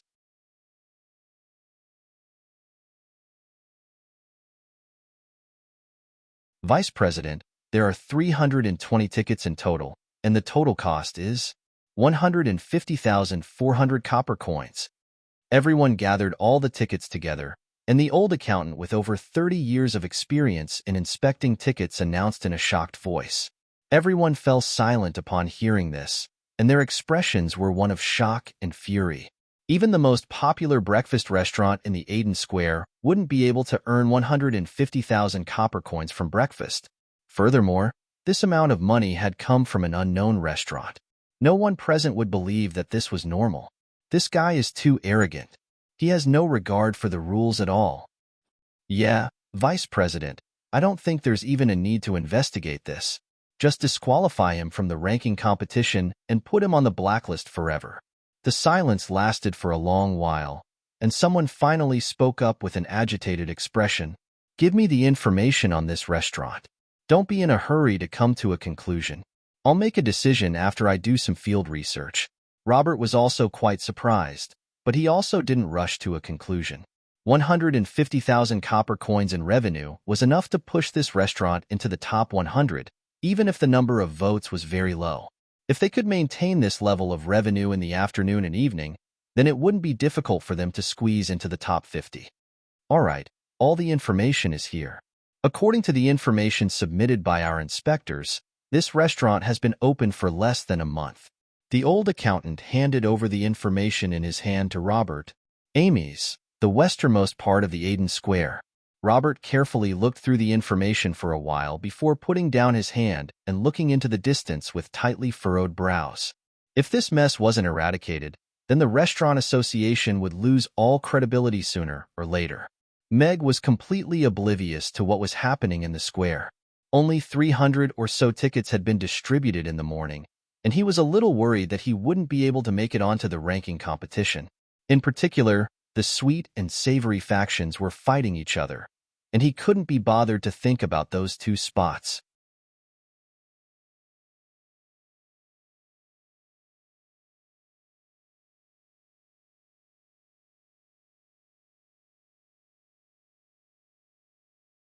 Chapter 272. What new spell did my Amy learn today?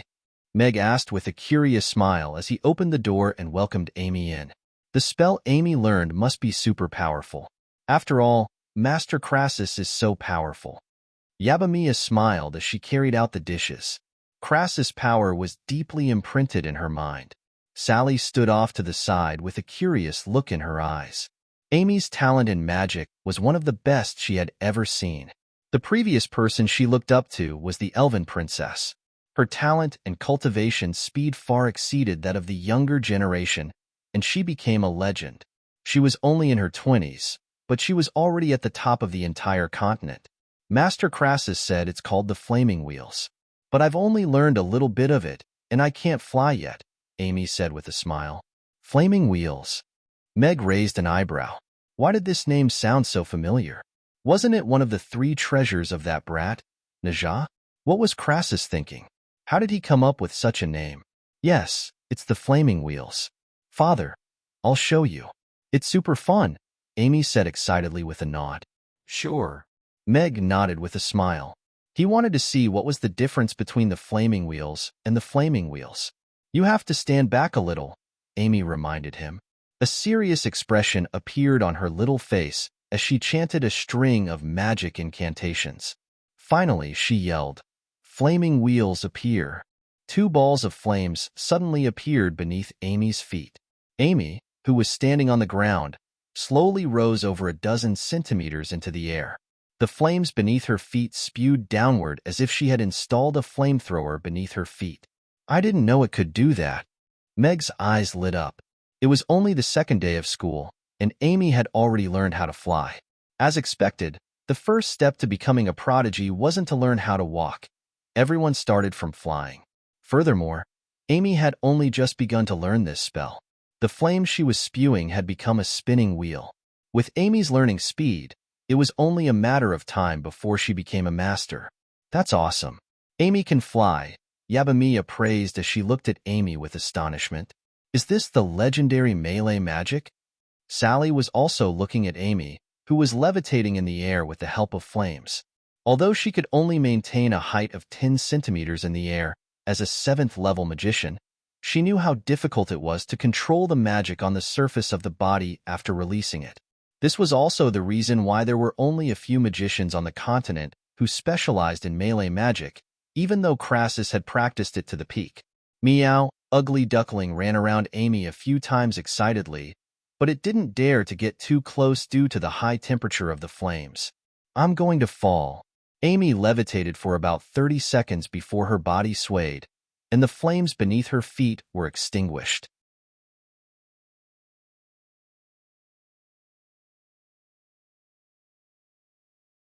She looked at Meg with anticipation in her eyes and asked, "Father, is Amy super awesome too?" "Yes, Amy is super awesome. She can learn all kinds of magic in an instant." Meg stroked Amy's hair with a gratified expression. Amy's talent really did surprise even him. If she could keep it up, her rate of improvement would most likely be even faster than his rate of recovery. He suddenly felt a little pressured. This was pressure from his daughter. "All right, go wash your hands and eat. We have braised chicken and rice and tofu pudding for lunch," Meg said with a smile. "Okay." Amy nodded obediently before picking up Ugly Duckling. She then bade farewell to Yabamiya and Sally before walking toward the kitchen. After washing her hands, Amy turned to Meg with a serious expression and said, "Father, why don't I eat a little later? That way, they'll know how delicious braised chicken is, and they'll order more of it." "All right, then let's have a tofu pudding first." Mag placed Ugly Duckling's lunch on the ground and nodded with a smile. It seemed that Ugly Duckling also enjoyed having customers watch her eat. "All right." Amy nodded before climbing onto a chair. She turned to Ugly Duckling, who was about to dig in with its tongue sticking out, and said, "Ugly Duckling, you have to eat less. Otherwise, you're going to put on weight again." "Meow." Ugly Duckling nodded with an earnest expression before lying down on the ground and eating the tofu pudding with a joyful expression. In the blink of an eye, it had already forgotten about Amy's words. "Let's eat," Meg said to Yabamiya and Sally before sitting down and picking up his chopsticks. Yabamiya held a Rujiamo in her hand and took a bite. Her golden dragon tail swayed gently behind her back, and she had an expression of enjoyment on her face. She was no longer embarrassed by her tail. Sally sat down and ate her Yangzhou fried rice in small bites. The braised chicken was delicious, but she still didn't want to eat too much meat. Of course, the price of 800 copper coins was also one of the main reasons why she couldn't afford it. If she ate one, she would only have one tofu pudding for breakfast and one tofu pudding for dinner. Outside the restaurant, 2 long lines had already stretched all the way to the square. Both sides were in a cold war because of the one-star exchange, and there was a rare moment of silence. However, this eerie silence made it seem as if both sides were preparing for a big move, so the atmosphere became even more tense and tense. Crassus didn't come in the morning, and he was a little puzzled by this scene. "My lord, the savory party shamelessly gave the sweet tofu pudding a 1-star rating today. If this continues, our favorite sweet tofu pudding will definitely fall to the bottom of the Aiden Square food rankings." The young man standing behind Crassus complained angrily. "There's actually something like this?" Crassus raised his eyebrows.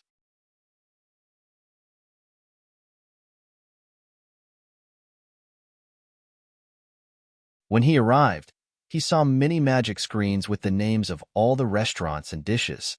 He didn't expect them to shamelessly give the sweet tofu pudding a 1-star rating.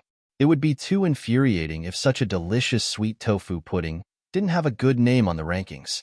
"How did you deal with them?" Crassus asked the young man again. "We also gave their savory tofu pudding a 1-star rating," the young man said smugly. Well done." Giving him a taste of his own medicine. Crassus nodded with satisfaction. He turned to look at Julian with a cold smile and said, "Savory tofu pudding, a 1-star rating? I'm very good at hurting each other." Julian cracked a cold smile, and the air seemed to have become a little colder. Lulu, look, there are so many people lining up over there. There must be a lot of good food. Let's go and have a look." Cece pointed at the long line in front of Mamie Restaurant with a green onion pancake in her hand and said, "That's right. But we've been eating for the entire morning, and we haven't even lasted 15 minutes. Lulu looked at Cece with a resigned expression. She was still carrying some food in her hands. "But I'm not full yet. Let's go." Cece pouted and looked at him coquettishly.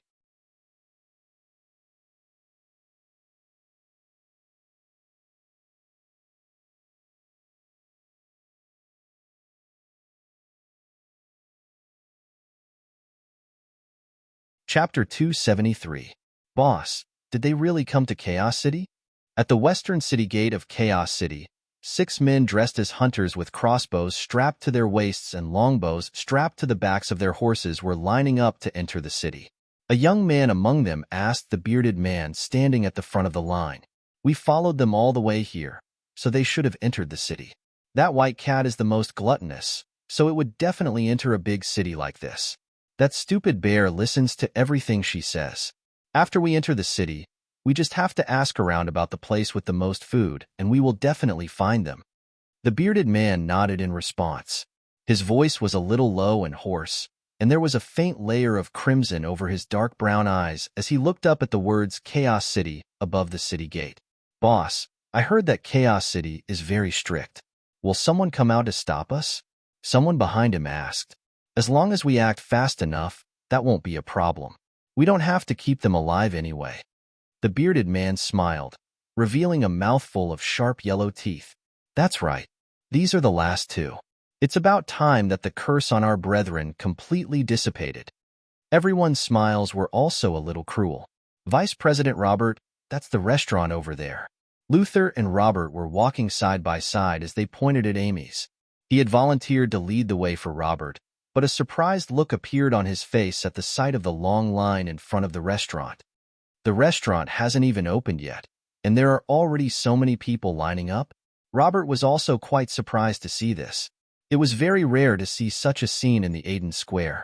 Only when a restaurant was holding a promotion or event would there be a long line in front of the restaurant. Even the restaurants at the top of the Aiden Square food rankings would only have people lining up during the peak hours of the night. Vice President, I think this restaurant must have hired someone. They must have guessed that we're going to verify their authenticity, so they've arranged for so many people to line up. Look, those people aren't even saying anything. Luther was a little angry. He didn't think that Meg would have made such thorough preparations. However, there was a limit to everything, and this abnormal situation was even more suspicious. That's not necessarily true. Robert shook his head and quickened his pace toward the long line.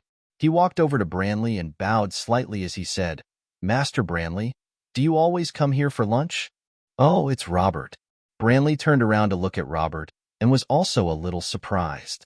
He nodded with a smile and said, That's right. I heard that Mr. Mack is releasing a new dish.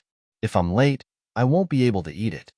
This, the person that the vice president treats with such respect, is actually also in the team.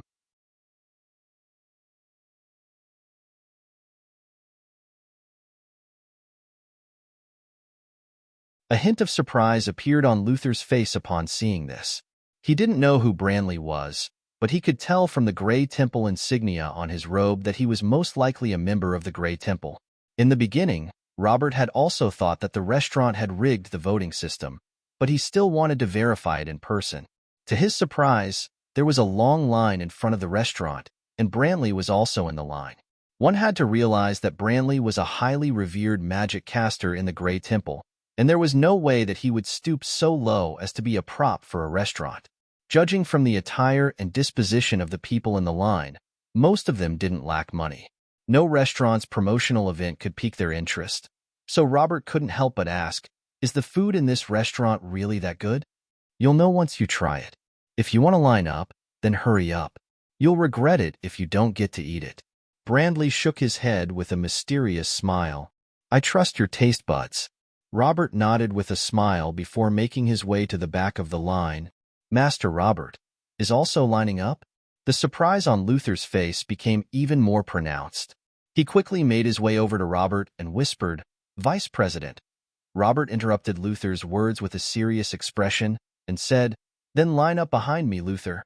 Whether or not it's worth this price and can really be liked by everyone, we'll have to try it before we can judge.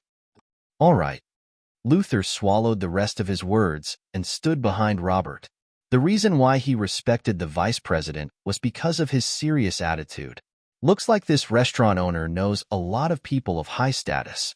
Otherwise, he would have been able to invite someone from the Grey Temple to support him, Luther thought to himself. He still didn't believe that Meg's expensive food would be able to attract so many people to line up.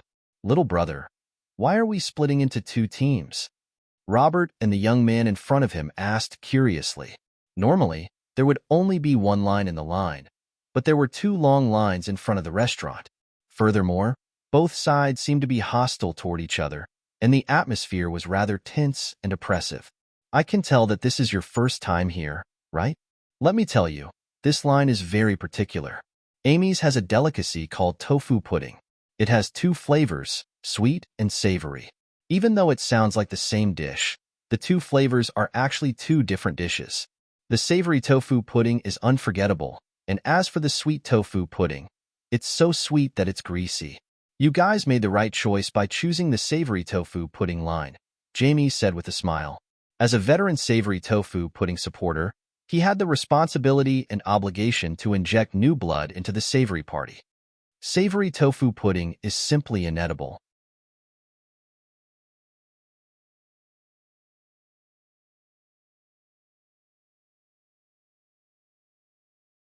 It's so salty that you'll definitely want to cough after eating it.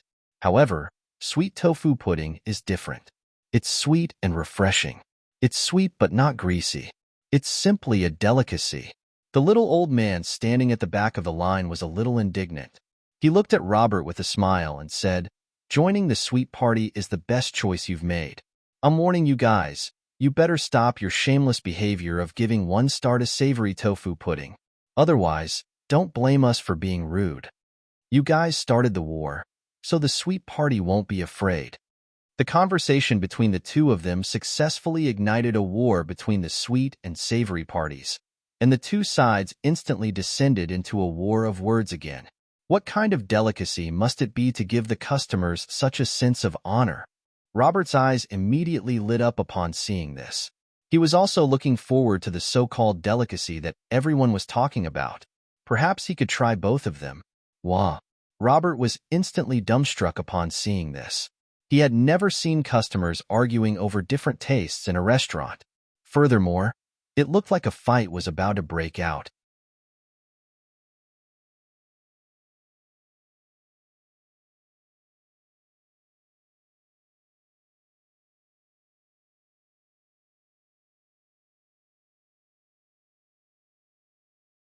Chapter 274. As soon as he said that, the noisy crowd at the entrance fell into silence again. Everyone's eyes fell on the two of them. Although everyone was arguing, it wasn't that they weren't angry. However, since the boss at the front of the line didn't make a move, and the people at the back of the line didn't make a move either, the situation was still under control. However, judging from the attitude of this couple, were they going to fight over whether to eat the sweet or salty tofu pudding? If it was more serious, wouldn't they have to go their separate ways? However, this couple really looked like Beauty and the Beast. Although the difference in height was cute, the petite girl looked especially small when standing in front of the bear-like man. One of his arms was as thick as her leg. How can that be? Cece, I really love you. But you know that I don't like sweet things, so I chose the salty tofu pudding. Lulu shook her head and said with a smile, "Liar, if you love me, why can't you love my taste? You know that I like sweet things the most." Cece shook her head and looked even more sad. "That's right, girl. This kind of man who doesn't know how to be considerate of women doesn't deserve to stay. Let's just forget about it." The old man at the front of the line echoed, "That's right. Can there be any good people in the salty party? Look at how he defended himself. He doesn't have any sincerity at all." "That's right. A man who only knows how to reason with women is destined to be single for the rest of his life. He wins the fight for face, but loses the fight for wife." The people in the sweet party all agreed. They weren't afraid of making a big deal out of it. "Young man, don't worry. There is no lack of women in this world. We don't need this kind of woman who likes to eat sweet things. That's right. Salty is light. Salty is faith. How can you abandon your faith for a woman? That's right. As long as you stay, I'll introduce my granddaughter to you." The people in the salty party also started to give tit for tat and tried to persuade him. The malice from the single people was magnified infinitely at this moment. Anyway, those who were here to watch the show would never mind making a big deal out of it. Everyone looked at the two of them, waiting to see how they would choose. The man looked tall and strong. He definitely wouldn't give in to a woman in front of so many people. That would be too embarrassing. Under everyone's gaze, Lulu still had only one person in his eyes. He took a step forward and gently placed his hand on her head. He said in a pampering tone, "Silly girl, no matter what you like to eat, of course I can accept it. If you want me to eat something sweet, then I'll line up at the end and eat something sweet with you." T-test, T-test, tease. SSSSSSS. The expressions of the people who were encouraging them to break up suddenly froze.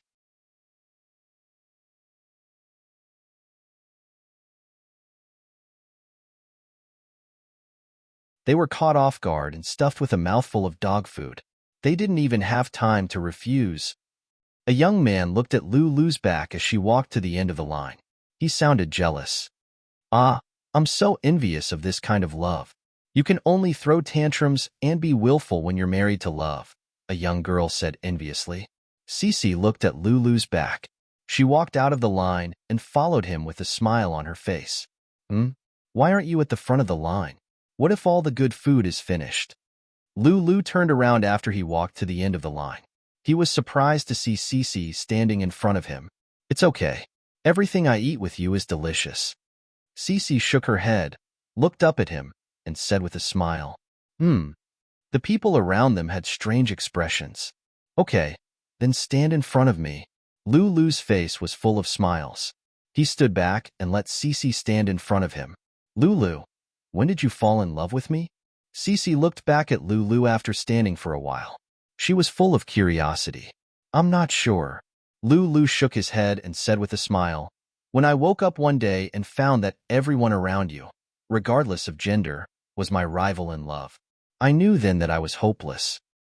"Hee, that's great." Cece's face was full of smiles. Hiss.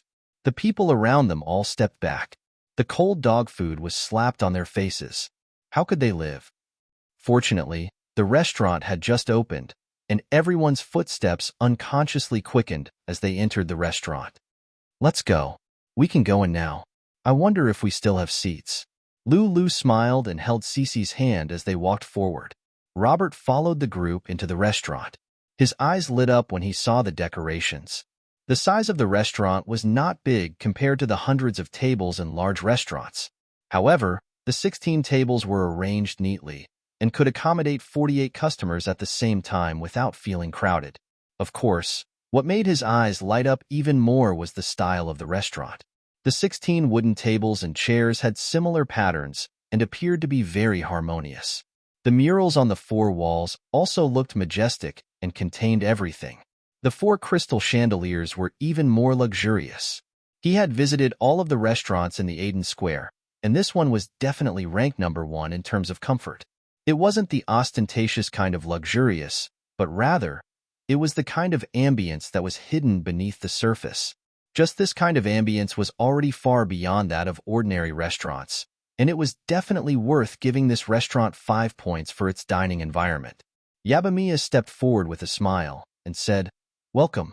I'm sorry, but there are no seats in the restaurant right now. If you want to buy Rujiamo, you can order it now."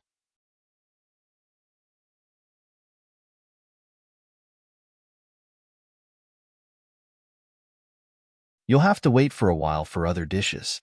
"I'll wait for a while." Robert looked at the warm smile on Yabamiya's face, and a hint of a smile appeared on his face. "Okay." Yabamiya nodded, and then continued to talk to the customers behind him. 5 points for this kind of service is not a problem. Robert nodded thoughtfully. This waiter was not very enthusiastic, but the appropriate distance and the warm smile made him feel a lot better. It was very good service. Now, all that's left is the taste. To be able to arouse such a strong response from the customers, this restaurant might really become a dark horse in this competition. Robert looked toward the kitchen expectantly. A faint, alluring aroma wafted through the air. Is Little Boss eating the new dish? Everyone's attention was drawn to Amy, who was sitting at a table in front of the counter. There was a bowl of braised chicken in front of her and a bowl of moonlight rice in front of her.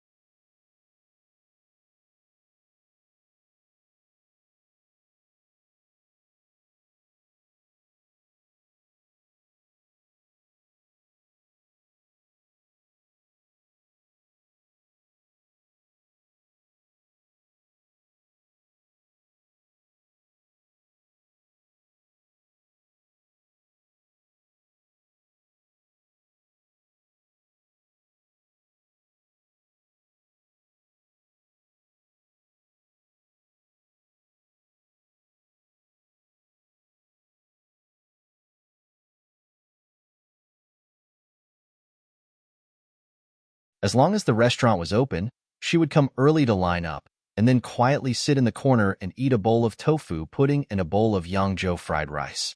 He couldn't help but wonder what kind of person was behind the veil. However, although the girl wore a veil that covered her entire head every day, he could see that the color and style of her clothes were becoming fresher and brighter. Meg felt that this was a good change in direction. Gloria suddenly felt as if someone was looking at her. She raised her head subconsciously. Her gaze passed through the crowd in the restaurant and met Meg's eyes through the veil. He's looking at me? Gloria suddenly felt her heartbeat quicken. She felt an inexplicable sense of nervousness, but she quickly denied her own thoughts. Maybe he's just looking over here casually. There are so many customers, and he definitely won't look at someone who doesn't even dare to show her face. Meg withdrew his gaze and continued to cook. To him, many of the customers were very interesting. After all, it was the first time he had seen many races, so he didn't pay too much attention to them. He shouldn't be looking at me. Gloria heaved a sigh of relief, but for some reason, she felt a little disappointed. She lowered her head and continued to eat her tofu pudding.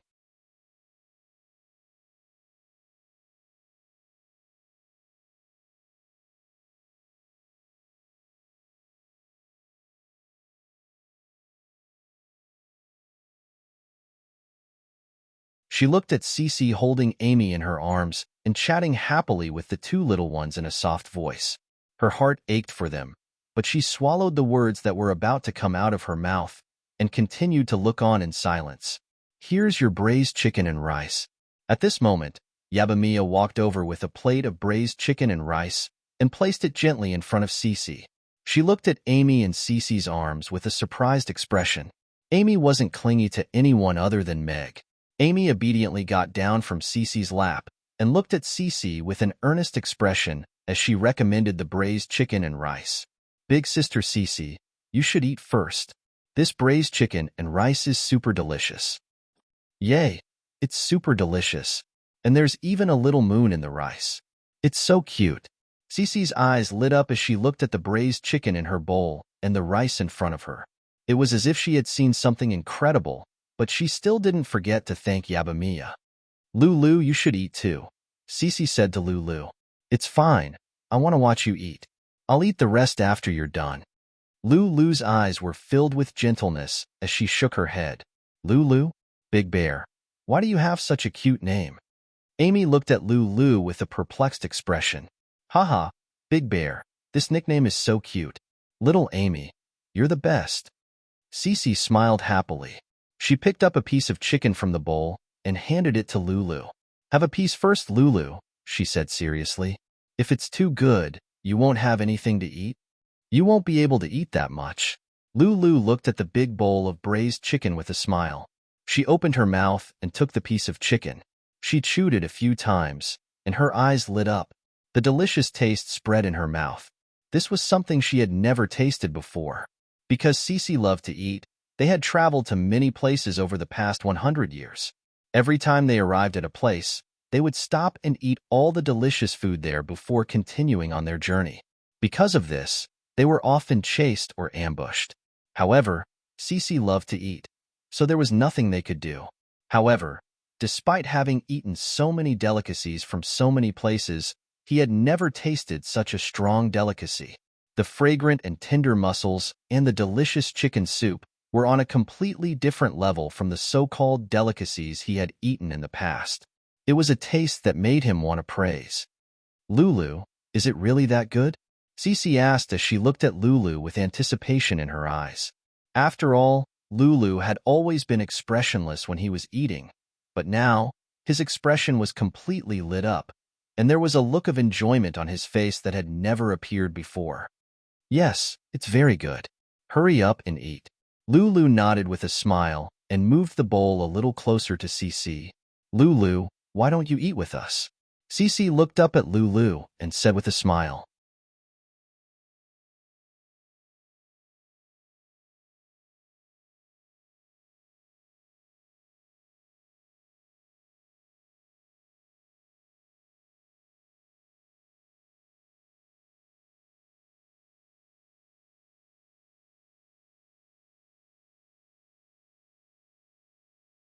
As long as we're still around, we can have many babies and recreate this race. Lulu reached out and hugged Cece. He patted her back gently and allowed her to bury her face in his chest. His clothes were wet with her tears. Cry. You'll be fine after you cry, Lulu whispered into Cece's ear. 100 years ago, they had experienced the extinction of their race. They carried the seed of the world tree with them and relied on each other to survive. They had been hunted down on the Norland continent for close to 100 years and had been in dire straits many times. 30 years ago, Cece was already pregnant, and they found a place to rest beside a lake in the mountains. They wanted to peacefully wait for the birth of a new life, but those detestable bastards suddenly appeared. Cece, who was pregnant, was no longer agile.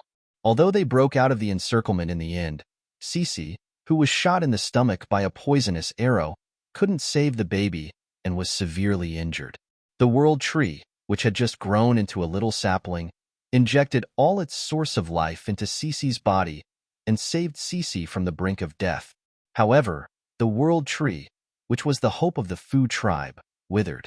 They had tried countless ways to revive it in the past few decades.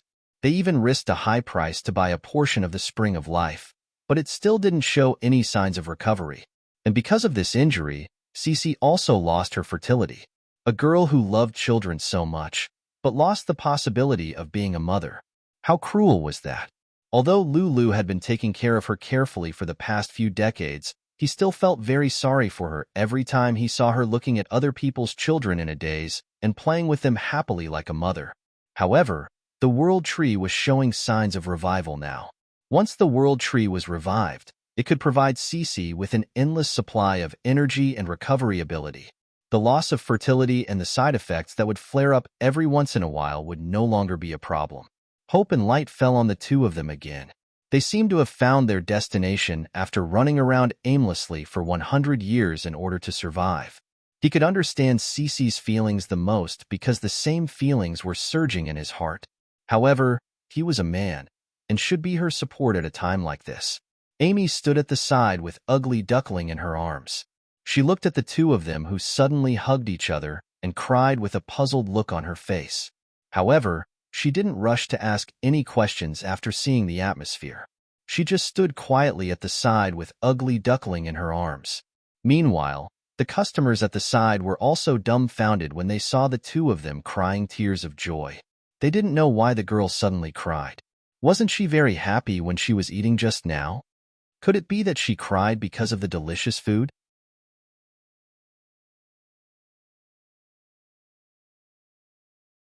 Looks like this girl has a very high place in her heart when it comes to food, a customer at the side guessed softly. A middle-aged man at the side wiped the corners of his eyes and sighed with emotion. Yes, I didn't think so at first, but seeing this girl cry, I think that almost half of my life has passed, and I've only just tasted Mr. Mac's food. It's such a sad thing. I can't help but cry. Father, don't be sad. You're already so old. It's embarrassing. His son, who was around 17 or 18 years old, silently picked up his bowl and turned his face away with a disdainful expression. The middle-aged man slammed his chopsticks onto the table with an enraged expression and said, "You little brat, how dare you call me an embarrassment? Are you too arrogant, or am I too weak to hold a whip? I was wrong. Eat your food, and we can talk outside. I don't want to be blacklisted by the restaurant just because you whipped me." The son immediately gave in. That's more like it. The middle-aged man also took a glance at Amy, who wasn't paying any attention to them, before picking up his chopsticks again and nodding before continuing to eat his braised chicken. Cece didn't bawl her eyes out. She was only sobbing slightly, and she was being held gently in Lulu's arms, so it didn't affect the customers at all. They all looked at each other before continuing to eat.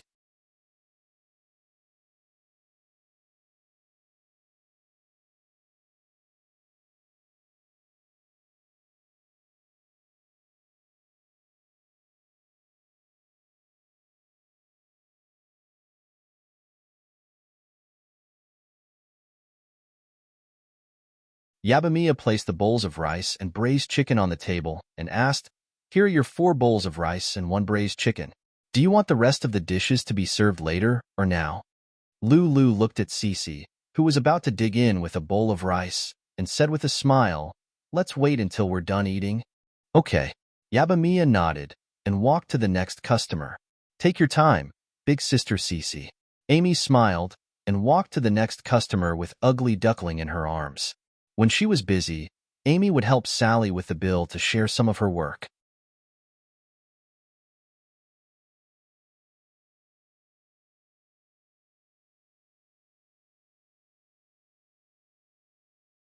Chapter 281.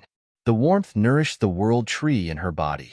Cece could clearly feel the connection that had been severed for 30 years being reestablished. Even though it was very weak and fragile, as if it would die in an instant, it was as if a little life was being reborn in her body.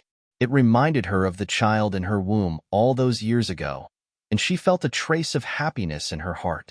The world tree had been born in her body all those years ago. It had accompanied her for decades like a child. Later on, when she was severely injured and on the verge of death, it was the world tree that had taken the initiative to transfer all of its source of life into her body and saved her life. Now, this child had come back to life. To her, this was a very special feeling. The gap in the depths of her heart was also slowly healing as the world tree recovered. Lulu sat across from her and watched quietly. She picked up her chopsticks and put food in Cece's bowl from time to time. When she finished eating, she would give her a bowl of rice. However, she didn't eat anything herself. "Lulu, you should eat too. There's a lot of rice anyway," Cece said to Lulu with her mouth full. "It's okay. You eat first. I'm not hungry. Eat more. It's good for your body." Lulu shook her head with a smile. She looked toward the kitchen and watched Meg's busy figure. She sighed with emotion. This owner is really amazing. He can make such a delicious dish with such miraculous effects. If the world tree can grow by eating braised chicken and rice, then when we have children in the future, we can bring them here to eat braised chicken and rice every day. Their cultivation and growth speed will definitely increase a lot. Yeah, it's so delicious.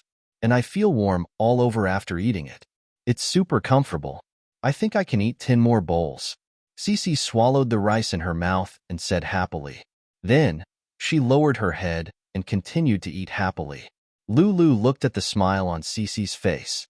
She turned around and looked out of the restaurant with vigilance and worry. Those guys. She didn't know when they would show up. Burp. Robert and Luther burped at the same time. They looked at the bowl in front of them, which looked as if it had been licked clean. Then, they looked up at each other with an awkward expression. "My lord, this sweet tofu pudding is so delicious. It's on the same level as Rugiamo. I think these two dishes can be ranked first and second on the list. I can't stop eating them. 200 copper coins, 300 copper coins. It's so worth it." All the guesses and suspicions he had before entering the restaurant had already been tossed to the back of his mind. However, his expression was somewhat awkward. After all, it took courage to slap yourself in the face. However, as a man of integrity, after tasting the delicious Rugiamo and tofu pudding, Luther couldn't go against his conscience and say that they weren't delicious.